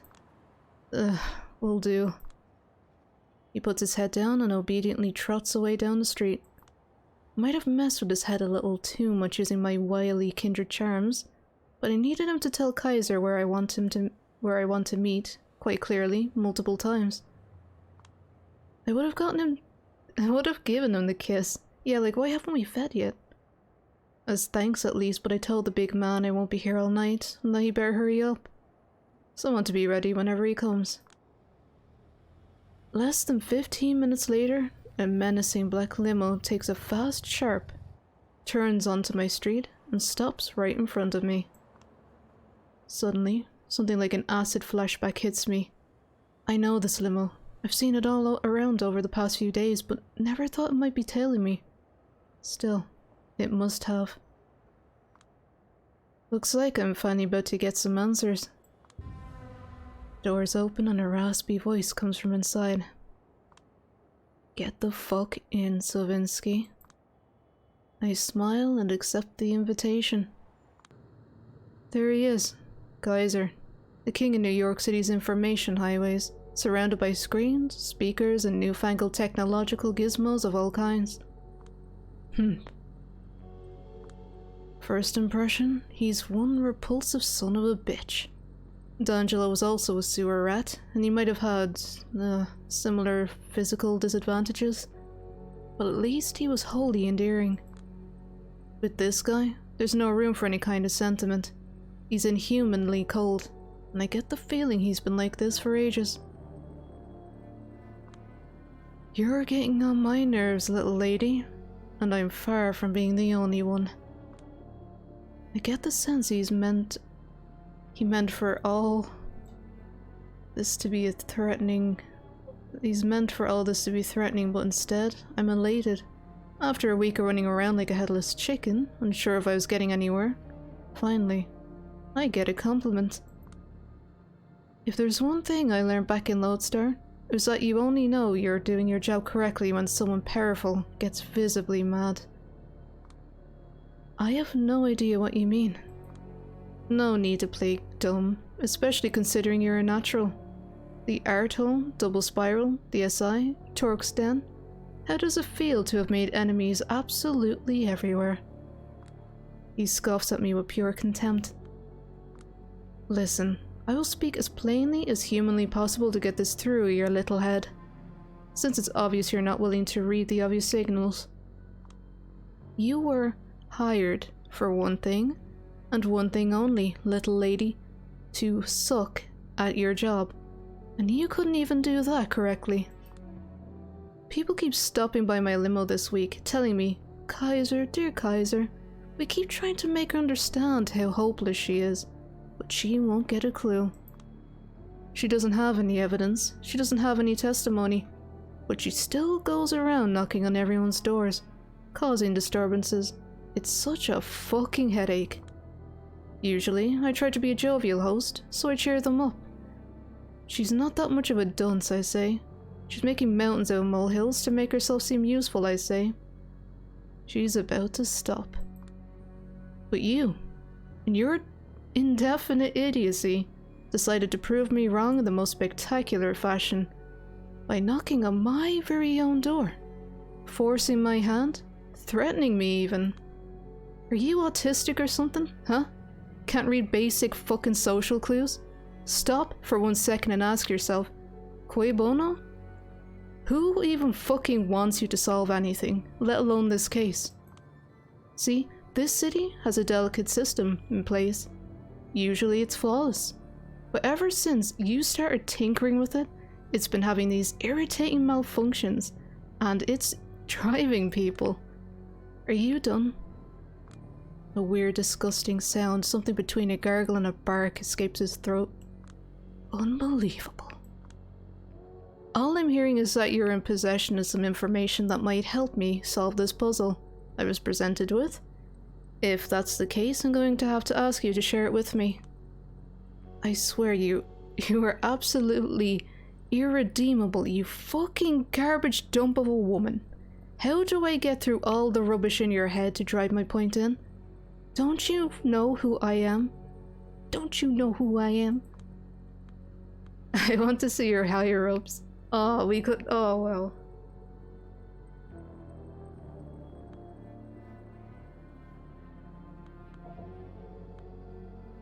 I mean, we could go and just say, oh yeah, I want to see your higher-ups, you know, clearly you're not worth shit. But at the same time, like, yeah, you're also the one who, like, tapped Callahan's place.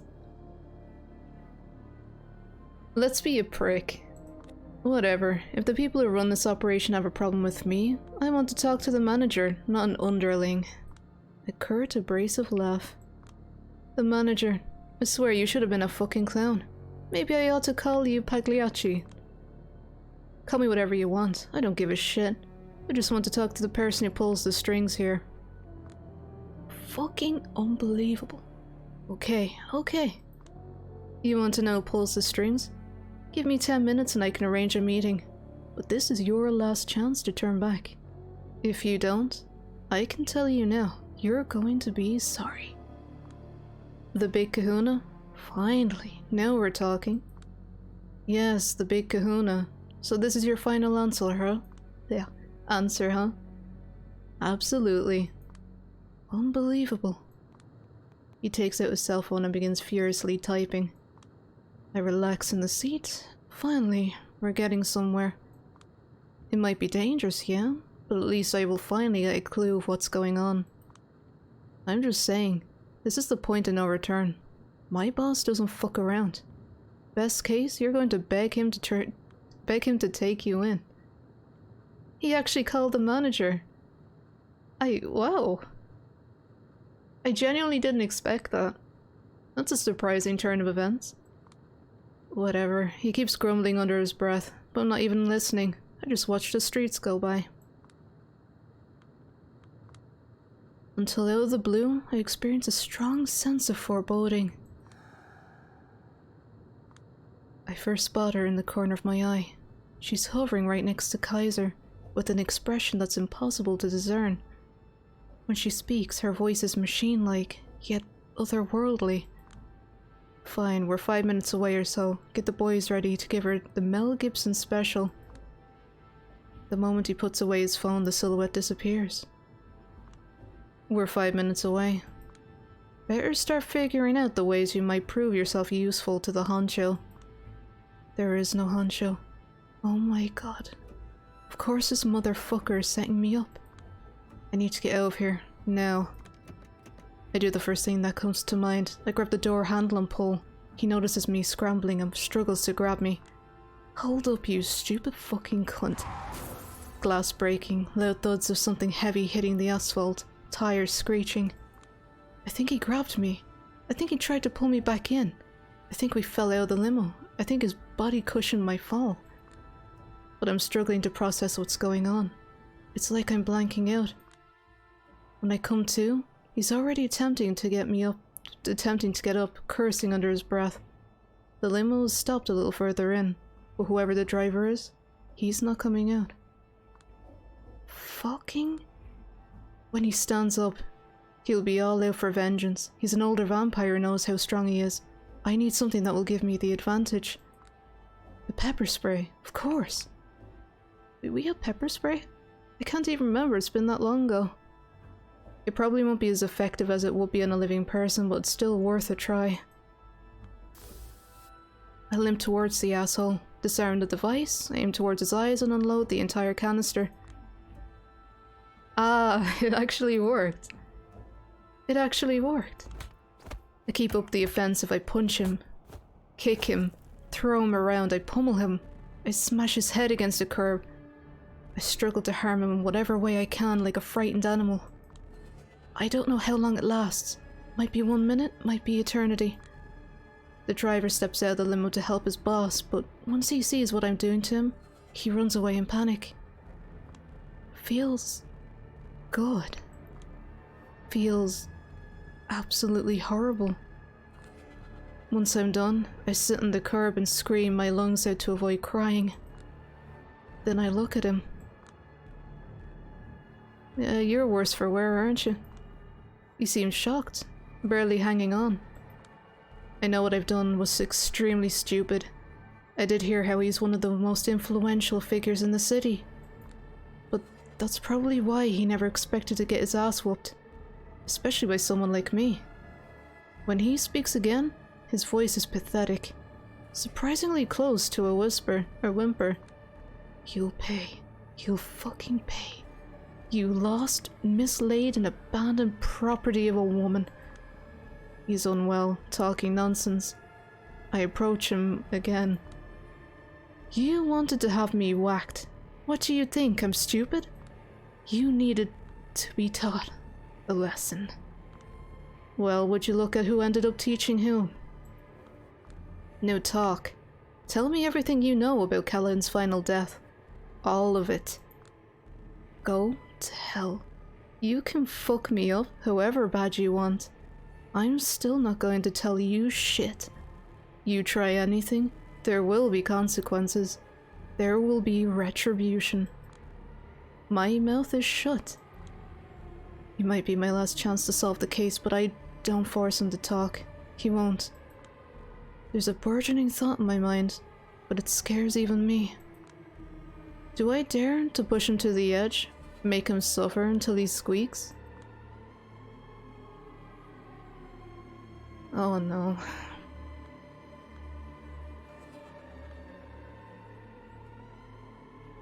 I mean, I could kill him and then there'd be a blood hunt on me. I don't think this is what I'm going to do. Yeah, I don't think we should do this. Like, no matter how much— yeah, we're not going to get any info of him, I don't think. But still, the idea of killing this bastard is really, really appealing. I'm just gonna say that.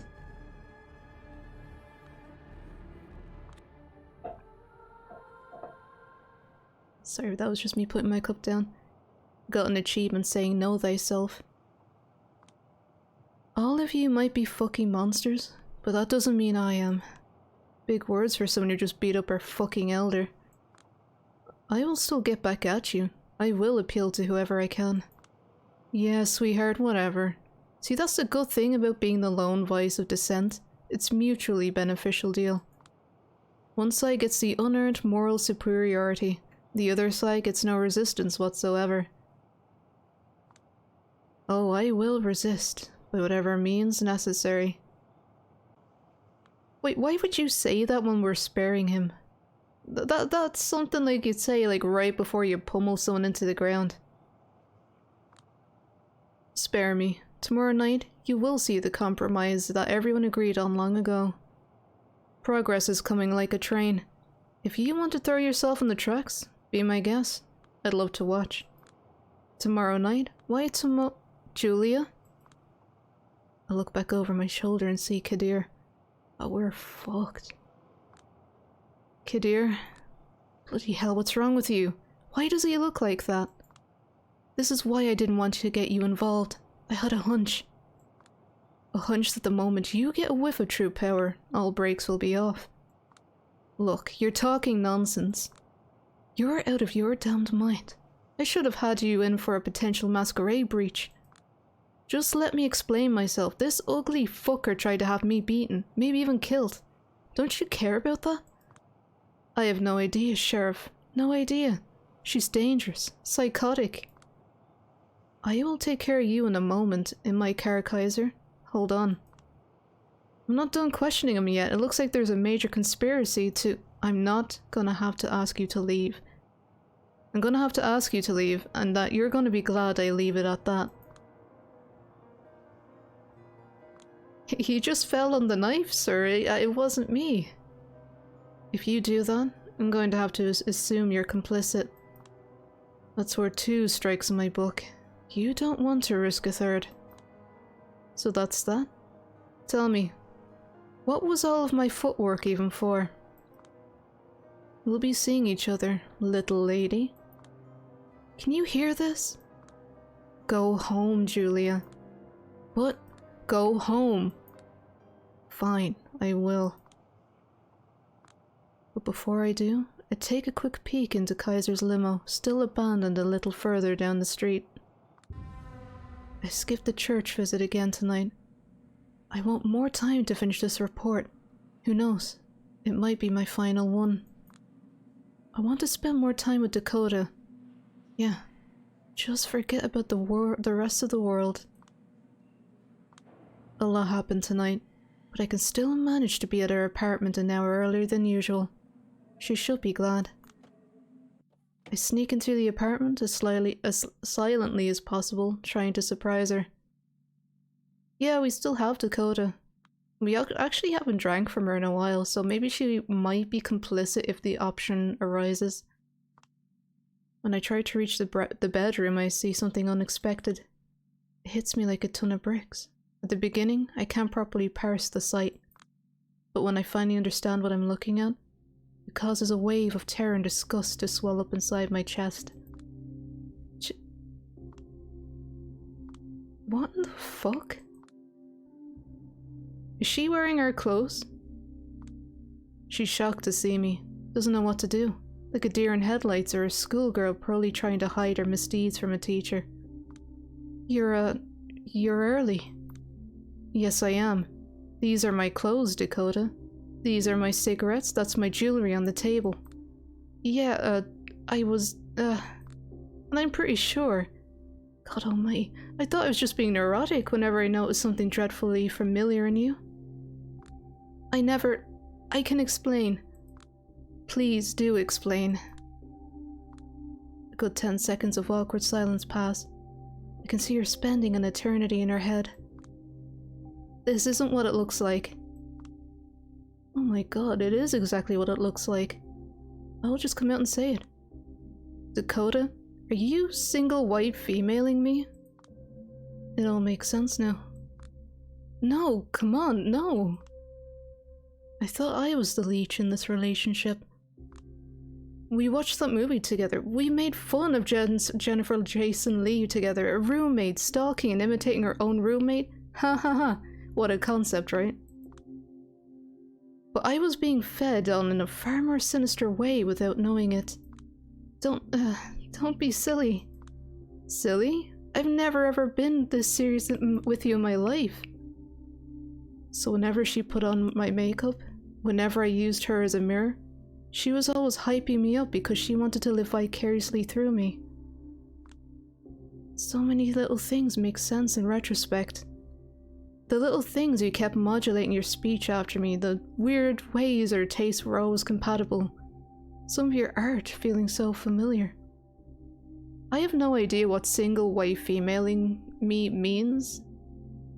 Can anyone enlighten me? Because I haven't a fucking clue. Yeah, Jesus Christ. Like, what's all the race politics of it though? Anyone can do that, no? None of it would trigger any alarms by itself, and yet... She's as humanly embarrassed as possible. Juliet, listen. Don't fucking touch me. I can barely think of anything more repulsive than being put on a pedestal like this. It's like the other person is begging me to perceive them as someone worse, if not outright subhuman. Don't be like this, just don't. You know, this would probably be indefinitely more palatable if you talk to me like a person here, and not like, I don't know, your fucking mommy.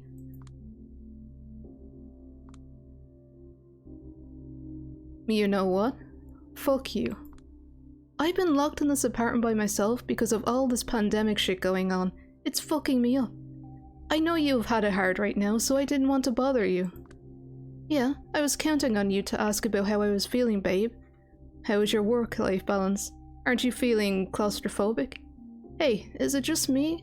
Or is our drug supply weirdly shrinking too fast? But no, you were too much of a self-centered bitch.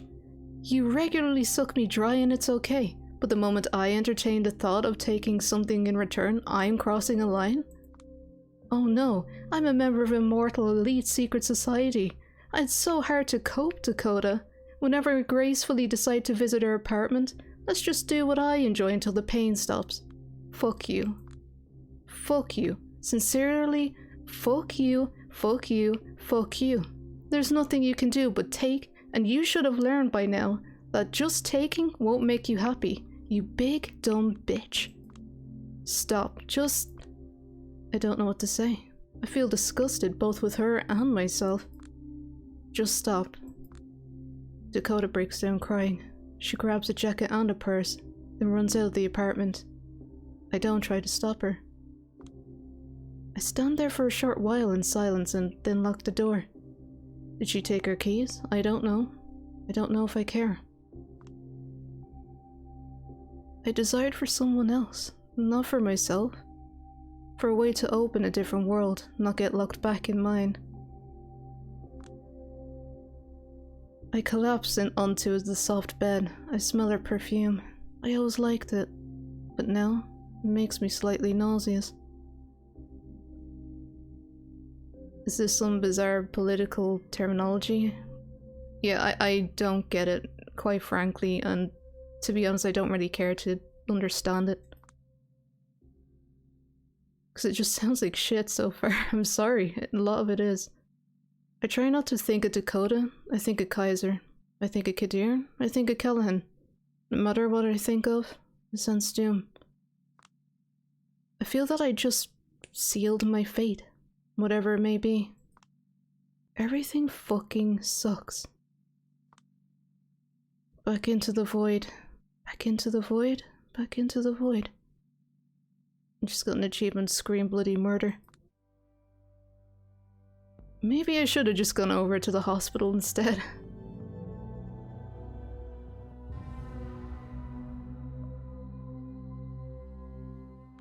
For me, it always starts with an image.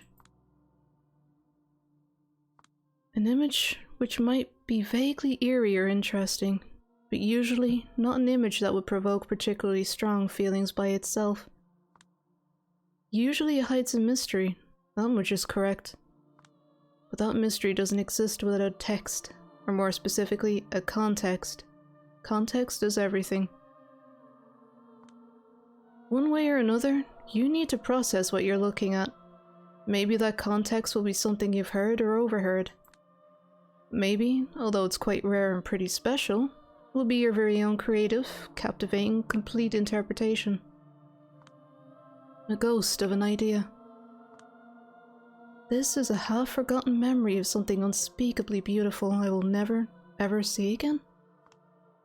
Just a scene from a movie, a fragment of a music video, an animation. Or maybe this really is the last thing Callahan ever saw in his own life. Warm sunbeams caressing his skin and turning it to ash. A giant ball of fire engulfing his body in flame from 93 million miles away. Was he terrified? Was he grateful? There's no will, no suicide note, no nothing.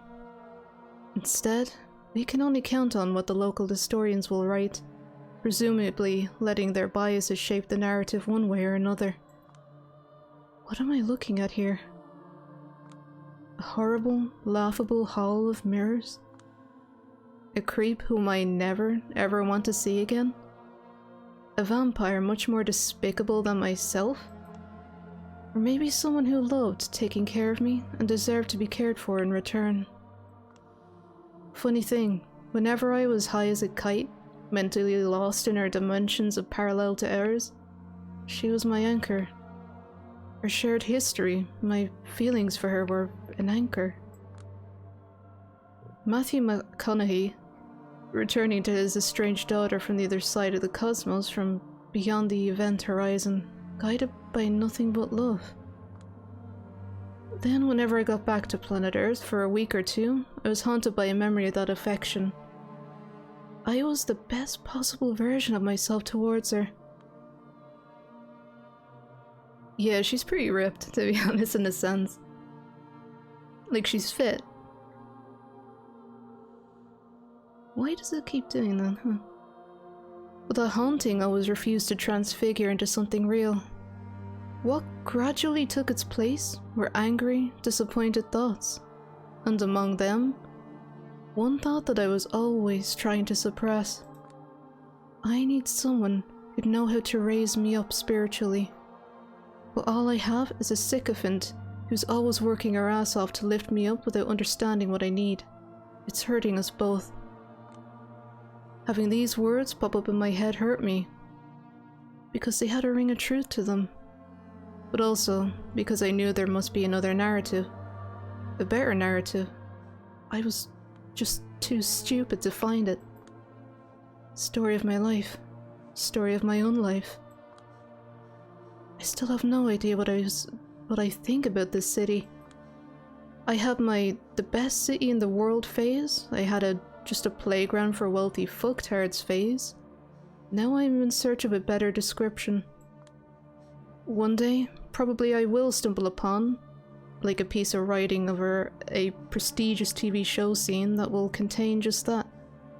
And suddenly, I will look at this place with new eyes. Or maybe I won't.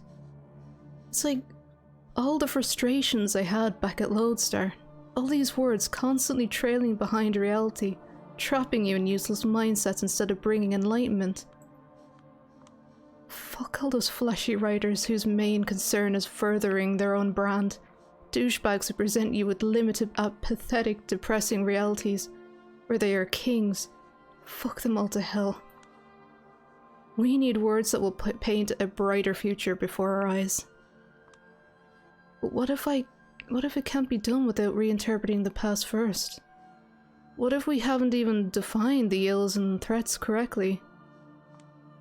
Once again, my thoughts return to the same visual that have been tormenting me for almost every waking moment of this past week. A senseless demise devoid of any context. A crime scene stripped of evidence. An image created by an unknown artist designed to leave you dumbfounded. And what? That's how your arms look now? You... Well, it's all just art, Pat, don't worry, it's just art. And dog, hey, how are you doing? Sorry, excuse me for a second. I hate interrupting things with just having to, like, cough, but my voice is kind of slowly but surely, you know, going a little bit. The investigation is over. All the possible avenues explored, all the known testimonies are in no concrete evidence found. The play is almost complete. The actor's ready to leave the stage. It is what it is. I failed as a detective. Maybe through no fault of my own, but again, it is what it is. This case, this scene, this picture never needed an investigator. From what I understand, all the people in charge ever wanted was a talented writer. What if a ghost of an idea? When I wake up, Dakota is still not here. I don't know how to feel about that, so I just don't. Coteries hasn't left any messages by the door. Still that mad, huh?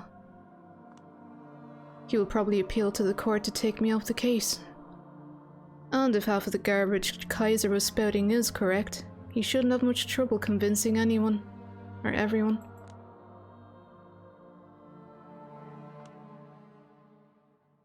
I look in the mirror and stare at my warped nun reflection. This place is upsetting. You need a change of scenery, girl. The depressing streets of a lockdown New York City will do. I think of God. Maybe that's why I have consciously picked the cathedral as my destination. I think of the silver cross adorning my chest, an empty signifier. Whenever someone asks me why I wear it, they hear a different story. I think of these silhouettes that I keep spotting from the corner of my eye. No, I don't even want to imagine what that means. I feel what it means and it makes me nauseous enough. I think of my clan, so closely tied to the Catholic Church. It's a loveless marriage, so to speak. Like, for example, the one between my parents. I think about the great irony that is Umbra's truce with the Holy See. We are the only ones who stay so close to the Lord's light, even though we're certain we will never, ever reach it. Some of us are shadows. Though some of us shadows have visions of comrades who departed this world recently, travelling through some abstract space. One that's disturbing and astonishing in equal measures. They almost reach whatever afterlife there is for our kind, but then get caught and consumed by a dark, monstrous silhouette. The rumour is our antediluvian wasn't stopped by his final death. He's still out there, behind the shadow, taking revenge for our patricide, feeding on us like Saturn devouring his children.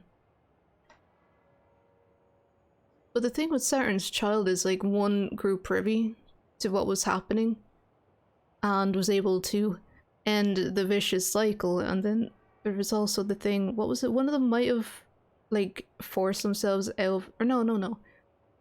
One of the kids fed Saturn something which made him throw up all his other kids, and that's what happened.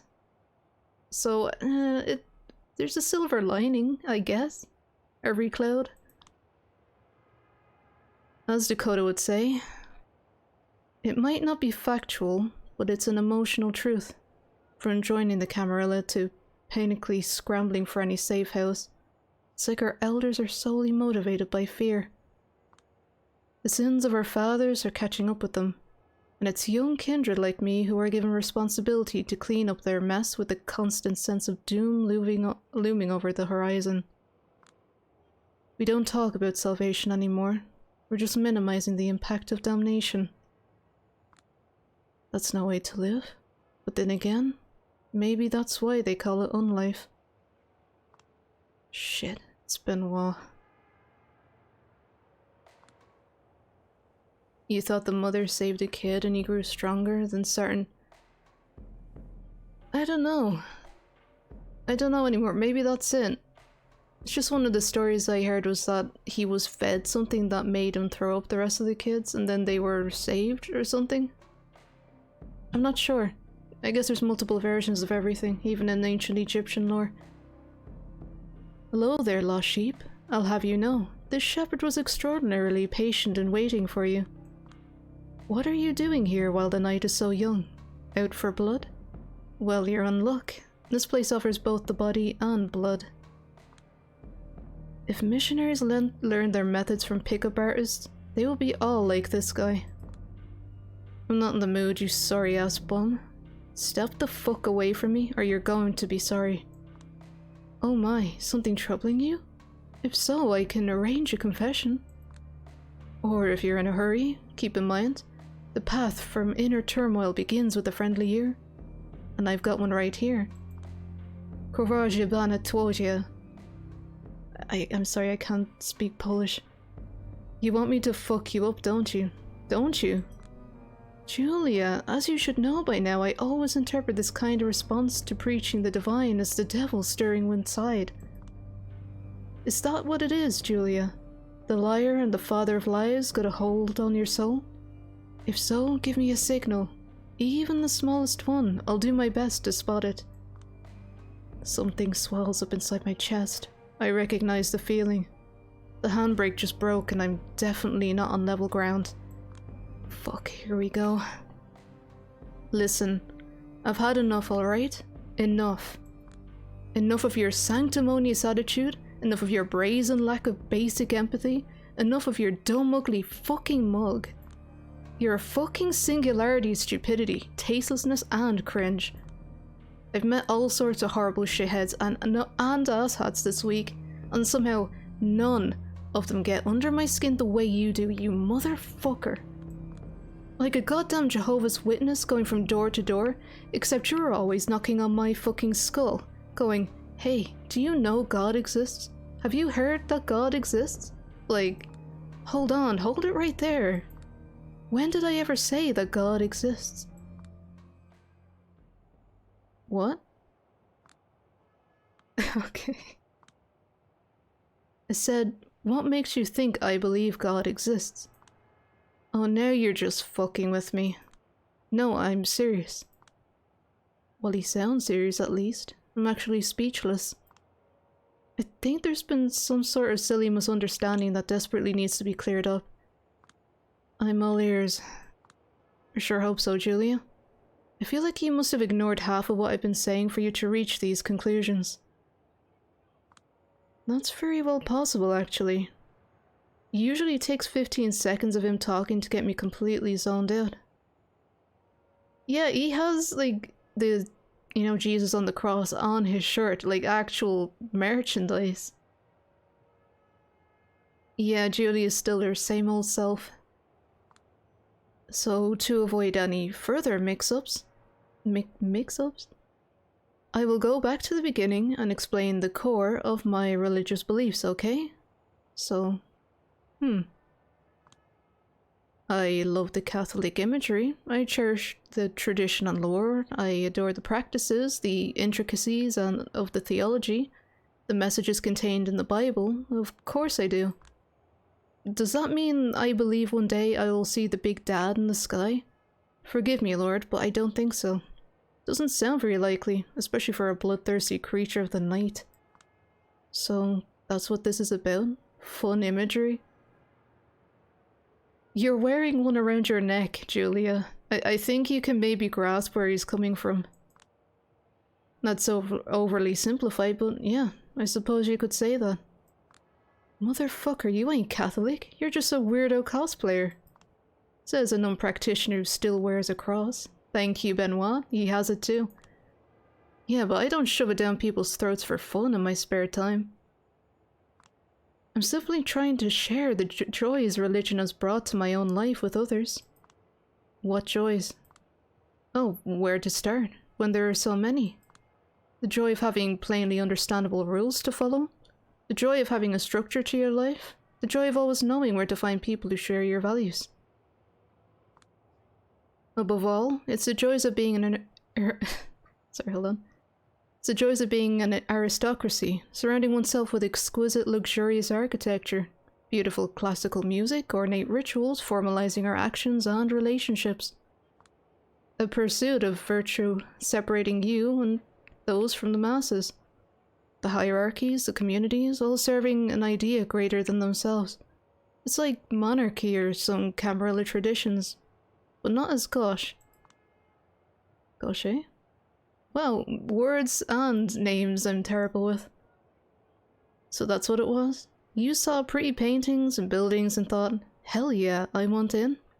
And then you just decided what they mean to you? Oh, don't get me wrong, it's real fate that brought me to the fold, but eventually I whittled down this religion to its core, to what interests me. Unbelievable. Don't turn into Kaiser, Julia. Don't think for a second I wasn't empathetic when I was trying to convert you. You are the embodiment of existential despair surrounding us. The one that people usually try to drown with drugs, sex, work, Netflix, pick your poison. All of them. Temporary copes. Empty yourself, kill your ego, get a routine, join a community. Ground your morality in something tangible. Start perceiving yourself as a part of something greater. All of it is good advice by itself, but codified in an appealing otherworldly aesthetic. One that keeps the beast at bay. One you're almost fitting into the way you are. What's there to hate? Unbelievable. You're a goddamn lunatic. He looks to the sky. Father, forgive them. They know not what they do. Stop that. Your entire ideology is just aesthetics, you fucking loon. And how exactly do I differ from anyone else nowadays in this regard? Stop arguing semantics. No, you stop. Just look at yourself, a privileged burnout who refuses to invest herself in anything. Only started committing to anything when, for once in your own life, you were forced into a politically charged, dangerous task. Once it's over, you'll be back to being a nameless brat. Desire to murder increases. Well, he is telling the truth that she is an absolute brat. Ever since World War II, I've been watching every person and every ideal I cared about wither and disappear. That's the source of my pain. That's the reason I am what I am. The source of your pain? A thing that defines you? People have been mean to you. Fuck off. People in third world countries keeping their heads high while suffering from every sort of horror. But you have a complete mental breakdown every time you remember you have mommy issues. Wow, classy. Well, don't act like you have the high ground here, you obvious sadist. All I'm saying is, everyone has a different framework. A different lens to view their suffering through. Yeah, and if there's one thing abandoning your humanity should have shown you, is that kind frameworks are not enough. Petty vendettas, childish romances, pointless power struggles, the dumb gamble that's chasing a successful career. Mommy and daddy issues? Sure, why not? Pain and pleasure dictate everything. Everyone wants something bigger than this. They want to escape from this drudgery. They want psychedelia, but permanent. They want to stare at God's face even if he doesn't exist. And you can show them how. Accept the cross you're wearing into your heart, Julia. Accept it. Creepy fucker. Just accept it. Stop saying accept it. You're wearing two crosses, one is on your shirt and the other one around your neck. Do you want a third one? What? You know, make the Trinity complete? Alright, that will be enough, Benoit. The mood changes in an instant. The sight of Father Leonard takes us both aback. Father? What are you doing here so early? You two are arguing so loudly I had to come out and check. Even if, with all the panic on TV these days, simply walking outside feels like marching into a war zone. Yeah, I'm sorry. You should be. I was willing to turn a blind eye to your quirks, because I believe you have your heart in the right place mostly, but I'm very disappointed in the way you approach folks in need. Right now, Benoit Segal is displaying all the confidence of a scolded teacher's favorite. But I was just trying to guide her, to set her on the right path. I know, Benoit, I know. That's the problem. The sacristy is open. Please head there right now. We need to have a long talk. Get me some coffee if you wish. But, Benoit? He slowly slinks away, looking defeated, deflated, debased. I burn the moment into my retinas, etch it on my soul. Kind of hoping I'll never have to see him again, and this is how I'll remember him. Father Leonard watches him closely until he disappears from sight, then turns to me. I feel sorry for him, but I keep hoping he might find some basic empathy through fate. But all I've done so far is let him leave you at the end of your tether. Yeah, that's some faith he has. Are you sure? Are you okay with all the bullshit he's spouting? Huh? I don't exactly support it, but I don't reject it. It's like attrition and contrition. Imperfect and perfect repentance, you know? One is focused on a relationship with God, the other selfish and focused on personal gain. But both of them work. Yeah, but doesn't this strike you as completely missing the point? A bit, but purely secular takes on Christ's teachings as nothing new. Pascal's wager is a boring example, but have you, by any chance, read Bulgakov's The Master and Margarita? Sure, back in Poland, every teenager trying to look intellectual online loved to repeat that joke about the talking cat who swears he'd never pour vodka for a lady because women deserve pure alcohol. That's one takeaway from the novel, I suppose.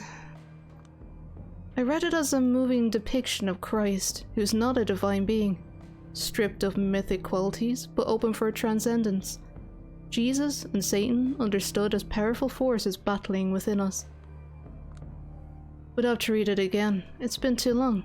Sounds nice, though. I stretch lazily and take out another smoke. Leonard watches me closely before speaking up again. Julia? 4 hours from now, there's going to be a meeting in the Elysium. The big finale of Celebrations of Power. Everyone will be there, but they were counting on you to not show up. The good sheriff plans to present the results of the investigation in your stead. It's a simple, crude strategy. Might work. But begs to be countered with an outrageous tactic. Take it as you will. The game is about to end. Momentarily I'm left dumbfounded. All I can muster is an eloquent... Eh? Oh, don't ask me. I'm just a messenger. Who relayed this message to you, then? A good friend. A cautious friend. Wouldn't be able to tell you more than that, even if you forced me to. Well, shit. This is the moment that might decide the rest of my days. What would you do in my place, Father? When I was faced with a dilemma that could shape the rest of my life, the world felt too big and scary and impossible to understand. So, I simply escaped from that choice into the seminary. Yeah, if that's your idea of good advice, I'm gonna have to ask you to shove it. I hate this character so much.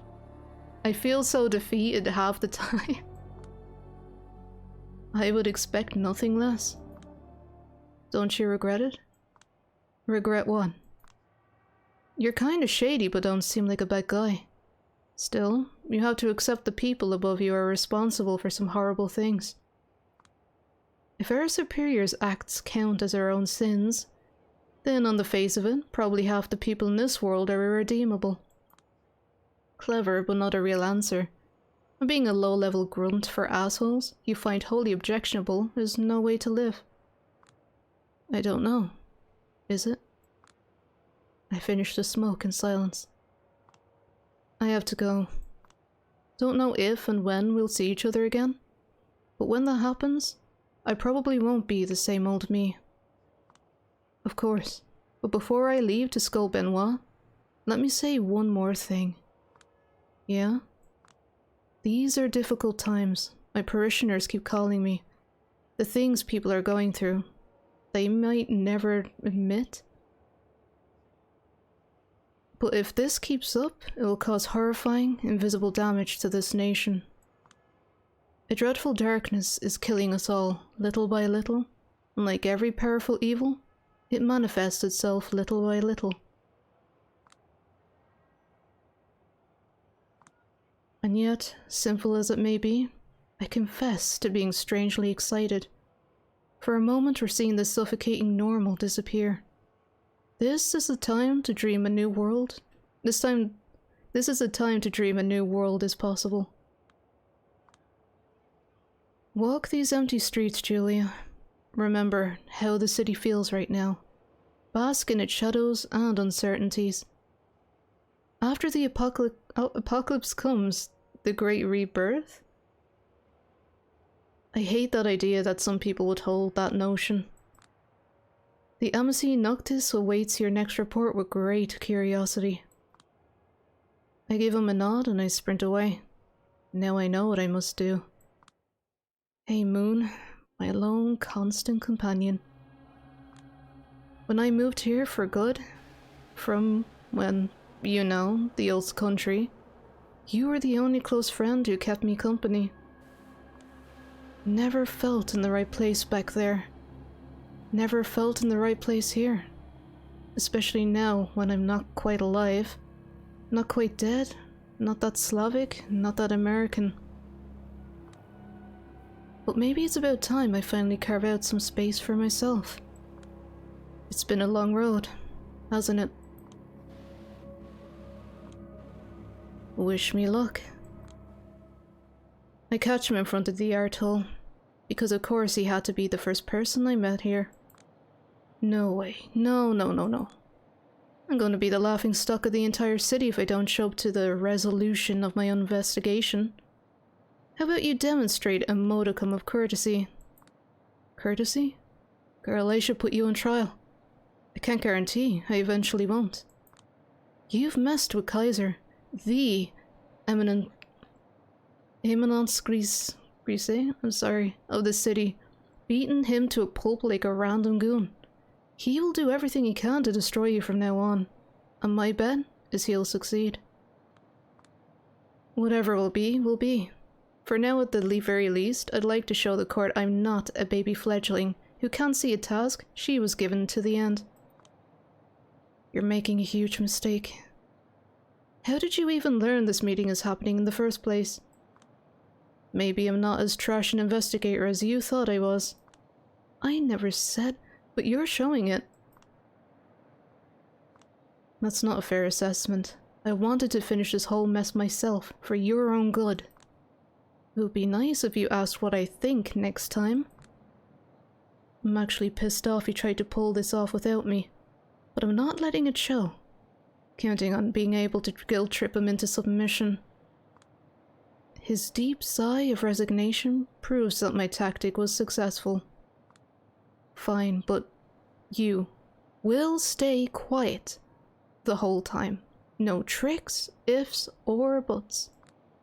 But of course. This way. We step into the maw of the gallery. The celebrations of power are almost over. Everyone is back to their usual respective styles again, looking wary of each other's company, trapped in their own little worlds. The art hall is nearly empty now, and Kadir is gently strong-arming the last remaining nobodies into leaving the premises. Eventually, only me and a select few New York camera-lit VIPs remain. Ah, Miss Savinsky, barely made it, huh? The asshole with the glued-on smile spots me first, and he's just authentically enthused to see me as ever. So he finally showed his face around here. I wasn't sure if you'd join us tonight. Kadir made this meeting sound like a one-man show. The preparations took me a bit longer than I thought they would. I apologize. Are you, by chance, planning to surprise us with something? Well, if I was planning something, it wouldn't be a surprise if I told you now, would it? Can I have everyone's attention, please? We're about to begin. Everyone remaining in the building gathers around Kadir. Ah, exciting. Is everyone present? Present. And accounted for. My prince? Yes, before we begin, let me welcome an unusual guest to our fold. She gestures towards a corner, from behind which emerges a silhouette that would have never, ever appeared here under normal circumstances. Name's Torque. I'm the Baron of the Bronx. I was delegated here by my compatriots as an oversight authority. I'm here to observe the results of the investigation. Nothing more, nothing less. Let me stress this one more time. This is a one-time occurrence, meant to alleviate the tensions in the city. Not a symbol of mutual recognition, not in the slightest. I peek at Addison's face to get a feel for how a hardline loyalist might grapple with this arrangement. His expression betrays no surprise, only its slight discomfort. If even that he is fine with it, the prince must have been extremely convincing about the necessity of a temporary truce. Or some Machiavellian tactic she's got ready up her sleeve, who knows? Of course, we might have some irreconcilable differences, but there are times they have to be temporarily put aside in order to quell unrest and open paths for constructive, meaningful change. If anyone would like to voice their concerns, the time is now. Torque, Arturo, and Penhard exchange glances. Normally I consider it an innocent gesture. Knowing what I know, I roll my eyes. A stick or a carrot, Torque? What made you break in and sell your compatriots? How much do you really know? If not, Kadir, may I? He steps into the middle of the room and clears his throat theatrically. First, let me plainly state that the conclusion I'm going to present is by no means my own achievement. It is the result of a tireless investigation, conducted by talented kindred I won't name here. A telling glance in Torque's direction serves as a succinct explanation for why he refuses to call them by their names. And, of course, Julia Savinsky. His ceaseless groundwork over the past few nights served as a foundation for the findings that are about to be revealed here. Thank you, Julia. It's not the first time he sets out to oversell my achievements. As the sheriff, my role here is mostly representative. I spent the last few days overseeing the celebrations in Elysium, making sure no harm would befall anyone present. Luckily, none did. Looks like the prince's decision to move forward with this event was the correct one. And for that, we should extend our thanks to Kadir, and let us not overlook our guest, to a degree. I managed to convince my key allies that diplomatic actions is the only way forward in this case. No matter how wrong-headed the enemy can be, we still need avenues to negotiate and communicate. I'm curious how Tamika would react to him looking like a corporate bastard designing the future order. Dismissing potential for change that lies in unrest. No wonder she dumped him. Spare us the empty pleasantries and let Kadir move on. I don't have all night for this. Right, I'll be concise. Douglas, boss, Callahan's remains were found in the office by one of his ghouls first thing in this evening. The first kindred to confirm it was another Anarch Baron, Torque, present here. A mystery book author would refer to the circumstances of Callahan's death as a classic closed room mystery. The metal door, locked from the inside, served as the sole way. Hey Jan, how you doing? And yeah, no bother. Thank you for stopping in. I hope you're doing well yourself. Hope you have a good rest at least. There was no murder weapon, no useful testimonies, and the evidence was, how do I put it? Barely circumstantial at best. What was left for us was one hell of a puzzle. One where the answer couldn't even be approached using the tried and tested question, cui bono? We were presented with a poorly timed power upheaval, a tense situation where a long-planned celebration was in danger. Suddenly, all of us were faced with an uncertain future. Everybody benefited, yet nobody did. Nobody was especially fond of Callahan, but it's not like anyone seemed particularly keen on removing him from the equation, especially at this time. For a moment, we were sure this was the beginning of an offensive on the part of the Camarilla. We started wondering just how violent our retaliation should be. And as for us, we were momentarily convinced that the Anarchs were plotting to blame us for their own internal power struggles. A tense situation, resolved only thanks to skillful and swift diplomacy. Dare I say, yet another victory for our talented prince? Thank you, Chet, for the 100 bits. I hope you have a good night, alright? And hope to speak to you again soon. Take care as well. Stay safe. Julia made sure to examine all the contacts Callahan might have had in his last days, in both sects. Her efforts were tireless. And only rarely misguided. He just had to spit out at least one biting remark, didn't he? Oh well, he's probably just covering his ass. But as exhaustive as they might have been, they only served to muddle the possibilities, not explain them. Callahan had a lot of enemies, but they were the most infuriating kind of enemies one can have. Folks who barely ever thought of him anymore. In other words, no one really had a particular interest in getting rid of him, because they could always simply work their way around him. Just before last Christmas, he even witnessed the first ever successful First Light raid against his extremely profitable blood trade supply lines.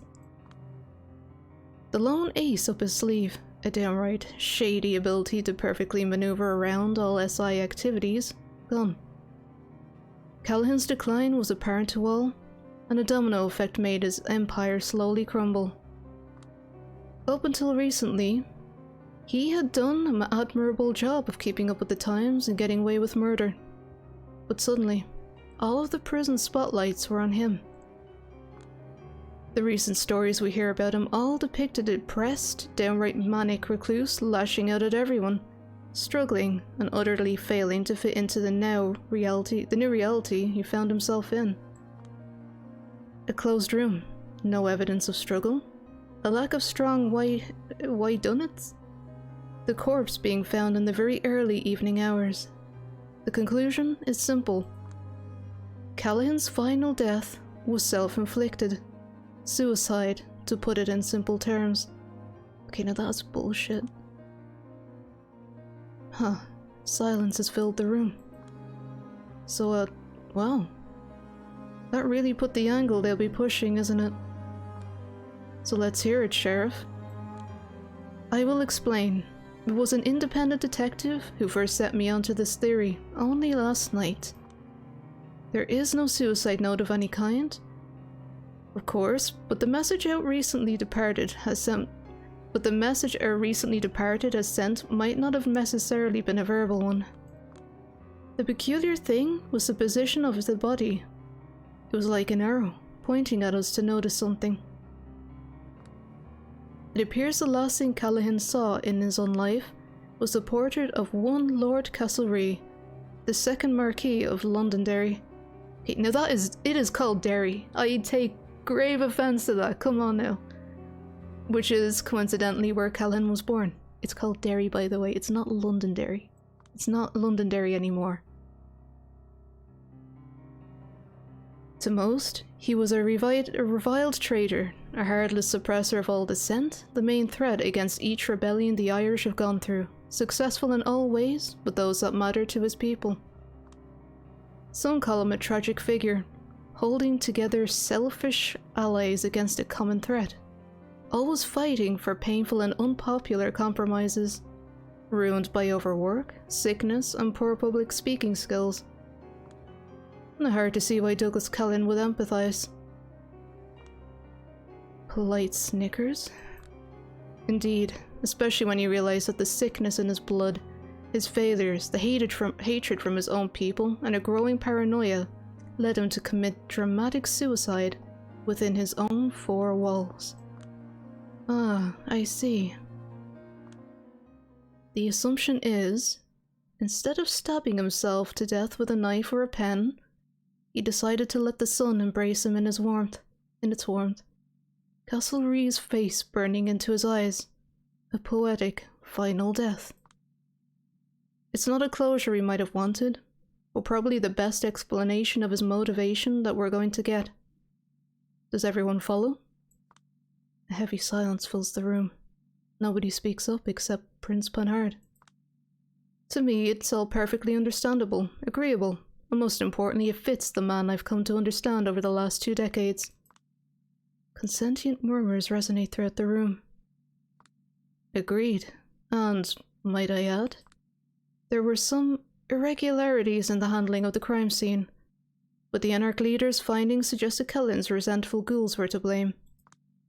Folks have been real happy to see him dead, is all I'm saying. And they went overboard with the celebrations. They've all been interrogated though. Yes. I've received all the resulting intel, and it's done nothing to change my mind. The depictions of Callahan's state of mind only serve to support the suicide theory. It is my suggestion that we all announce these findings to our respective communities first thing tomorrow night. Sounds reasonable.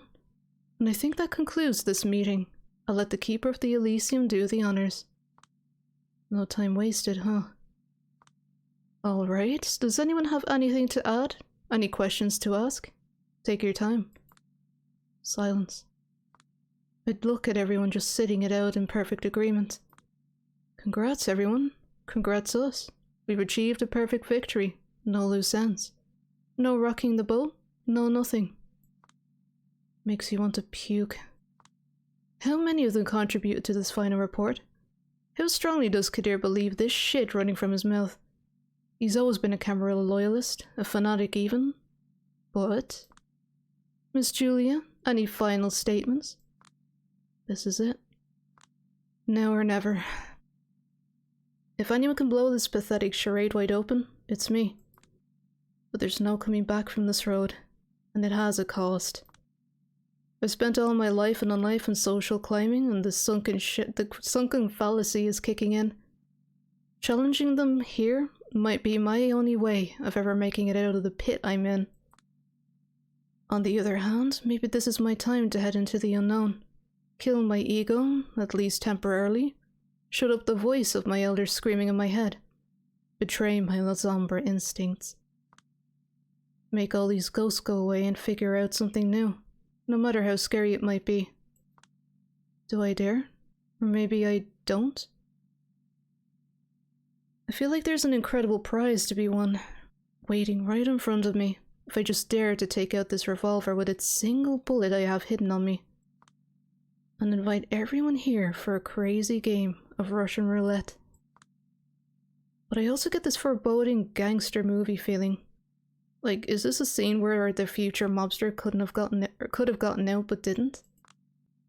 In the end, did Kellen think all the splendor of the Golden Era was worth this pathetic end? It's like there are two selves battling for dominance inside of me. One of them has to die, the other gets to live. Honestly, it's a flip of the coin.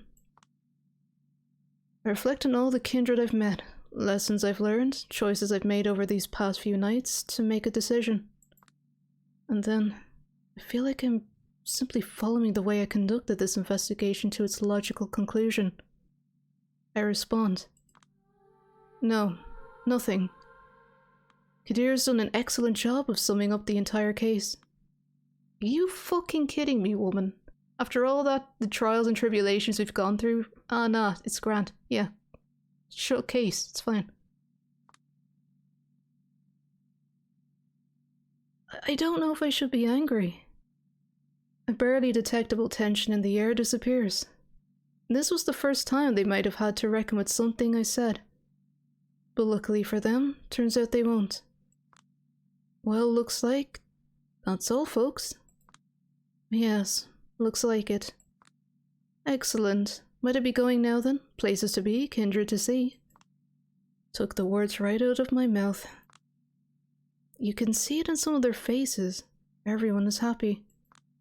Samir will escort Mr. Tongue. I keep thinking of bloodlines. It's just like the tongue. Or like Bertram tongue. Me and Thomas will have to appease Mr. Payne for disrupting the sanctity of the Elysium. Certainly. Right this way. Tomorrow night, we're back to being enemies, of course. Of course. Isn't that just what you wanted to hear, Addison? Oh, spare me the condescension, Helene. Condescension. During the commotion, I'm approached by Kadir. He looks me in the eye and makes a show of exhaling deeply. I have to go and see everyone back to safety now, but thank you for not pulling any stupid tricks. I really appreciate it. Who did you think I am? Someone else. Excuse me. And I apologize for that. Sometimes you just see something and completely misinterpret it. Well, think about how to handle the future, particularly the Kaiser issue tomorrow, alright?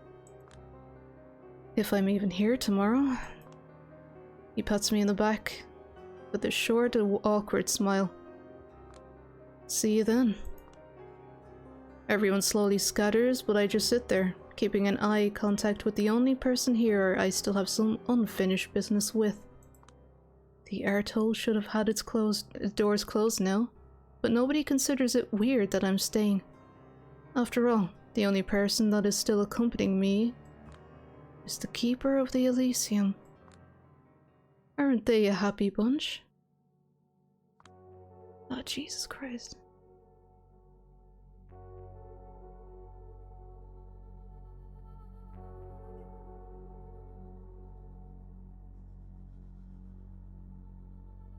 Sorry about that. All's well that ends well.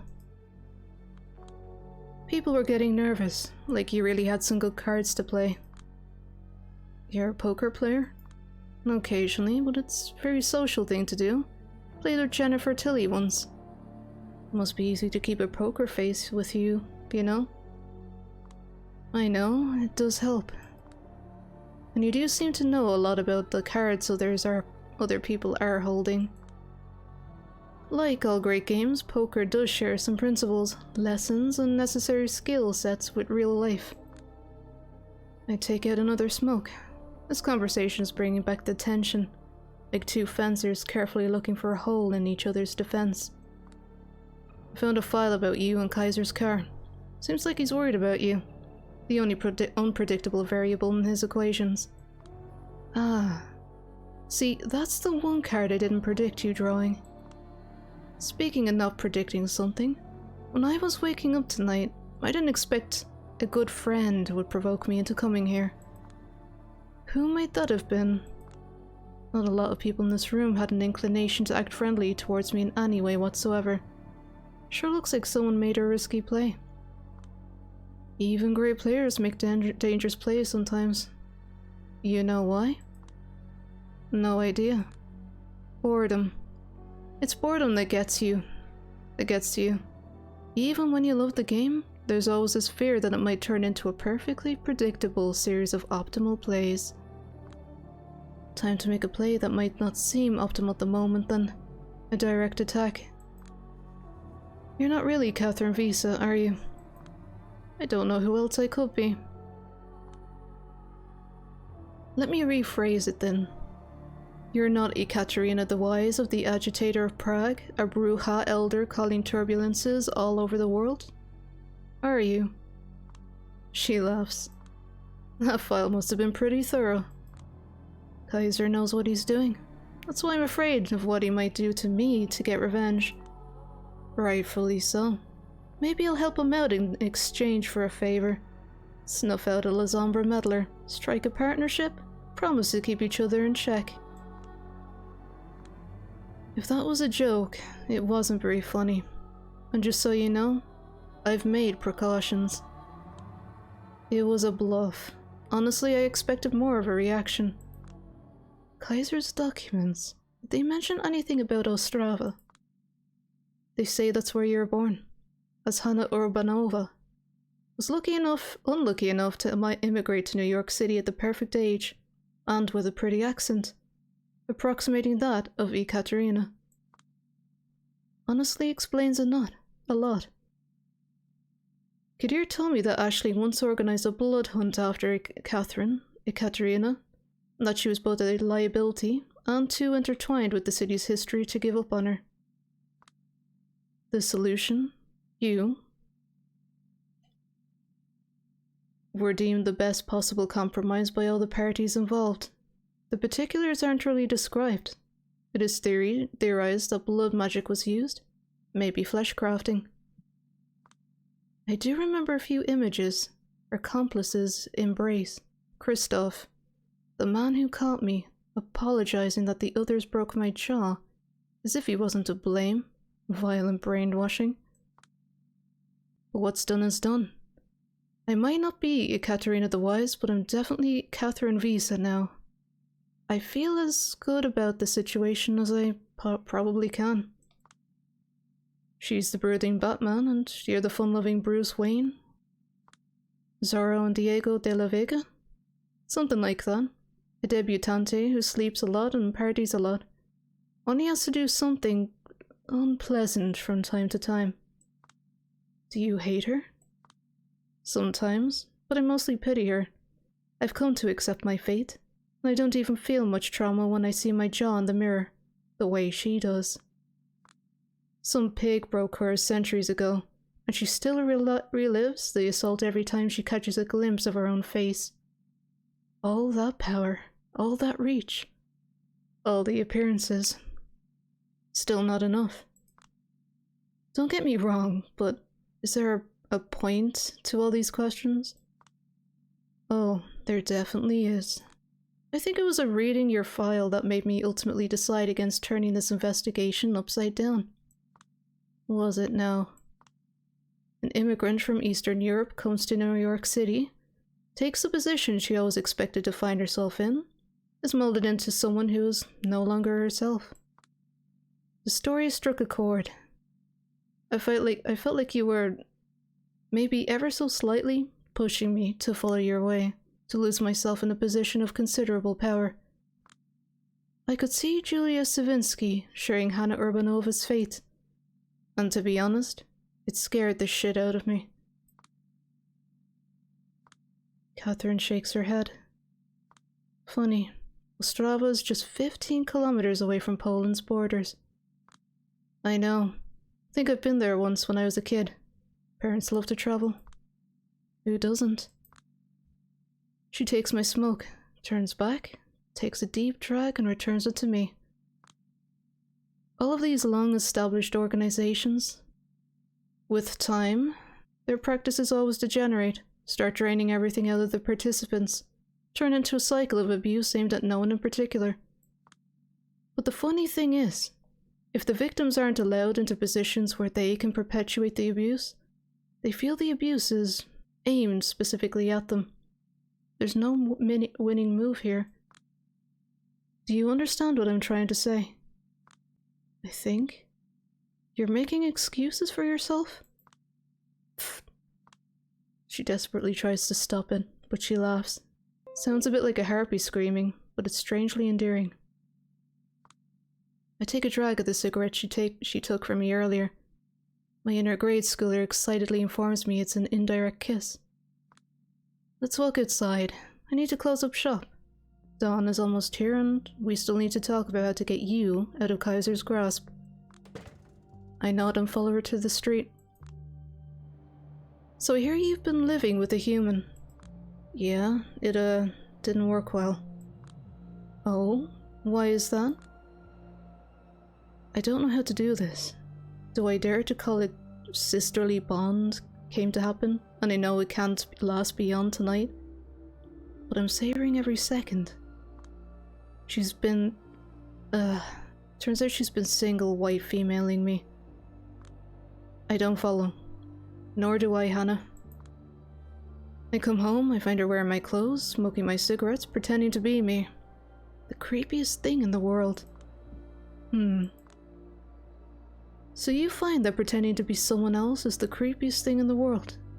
I see how it is. Oh, piss off. That's a low blow. Why would she do that? No idea.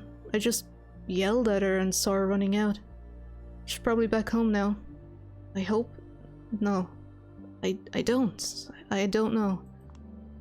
I know it looks bad, but maybe you should just, you know, ask her why she did it. Then make an informed decision. What are you talking about? That would be reasonable. I don't do that. Yeah, exactly. Julie's been the opposite of reasonable this entire game, basically. Pfft. She loses herself in thought for a moment, visibly torn whether or not to tell me something. This might just be Katerina speaking, but I was thinking about you, too, and Carthage. Everyone is arguing about that name. Some people claim it has too much historical baggage. It's a myth, it didn't work, and it was still a vampire taking advantage of humans. But it's still a beautiful dream, and you two are like the embodiment of it. You mean that apocryphal story where Carthage was not destroyed because Romans were greedy for land, but because kindred and kind coexisted there in harmony? That's a pretty deep cut, you know. How long ago were you embraced again? I've been reading a lot to catch up. The inner journalist / former copywriter in me still refuses to die. Again? It might as well be Katerina speaking, sending you to die for a pipe dream, but that's the best option I can think of to get away from here with a golden mind. Goat? I'm listening. Head for the anarch-free state of California. Look for a man named Giles. If you're alone, you might have to do a lot to prove yourself. If you're with your friend, you might have to do a little less. If you succeed, you'll be able to fight for the noble cause of establishing New Carthage. It's hopeless, but no matter what tough act Kadir's putting on, still better than waiting for Kaiser to act. Might as well give it a shot, and then see what's next. Thank you. Don't thank me, you idiot. I'm sending you to the West Coast to die. Just so you're not here to blabber about me to Kaiser, and so that I can please my boss. Now scram. The sun is almost up. Sure. Thank you, nevertheless, even if it is just to piss you off some more. Anything else I should know? I don't exactly know how practicing you are. Not even Father Leonard knows. But in an hour of peril, keep St. Jude, the patron saint of desperate cases, in mind. I'm not even religious, I mean, really. But in my darkest hour, someone told me to keep him in mind. And maybe I wouldn't be here if he didn't. Yeah, I know, St. Jude. In happier times, Mom used to joke that he was the patron saint of her sex life. I see. Fellow Catholic guilt survivor, huh? That's classic Eastern European upbringing. I'm not admitting to anything. Stay safe, Catherine, and thank you. See you again someday, somewhere, Julia. Although, probably not. I wave at her, for the first time and probably the last, and leave the Elysium behind. Yeah, no bother. Thanks for hanging around, how should. To be fair, I'm gonna also call it a night here, just because my voice is starting to get it's getting kind of bad, and it doesn't feel like I'm doing it justice. So, until Wednesday, I guess I'll do maybe some actual Vampire the Masquerade and some Dead Cells, I guess, and yeah. Hopefully I'll see you then. If not, then at least have a good, a good day, good start to the week and all that jazz. And just in the meantime, stay safe, stay healthy, and just mind yourselves, really. Hopefully I might see you around Wednesday, though, around the same time. But yeah, until then, take care of yourselves and see ya. Thanks for watching.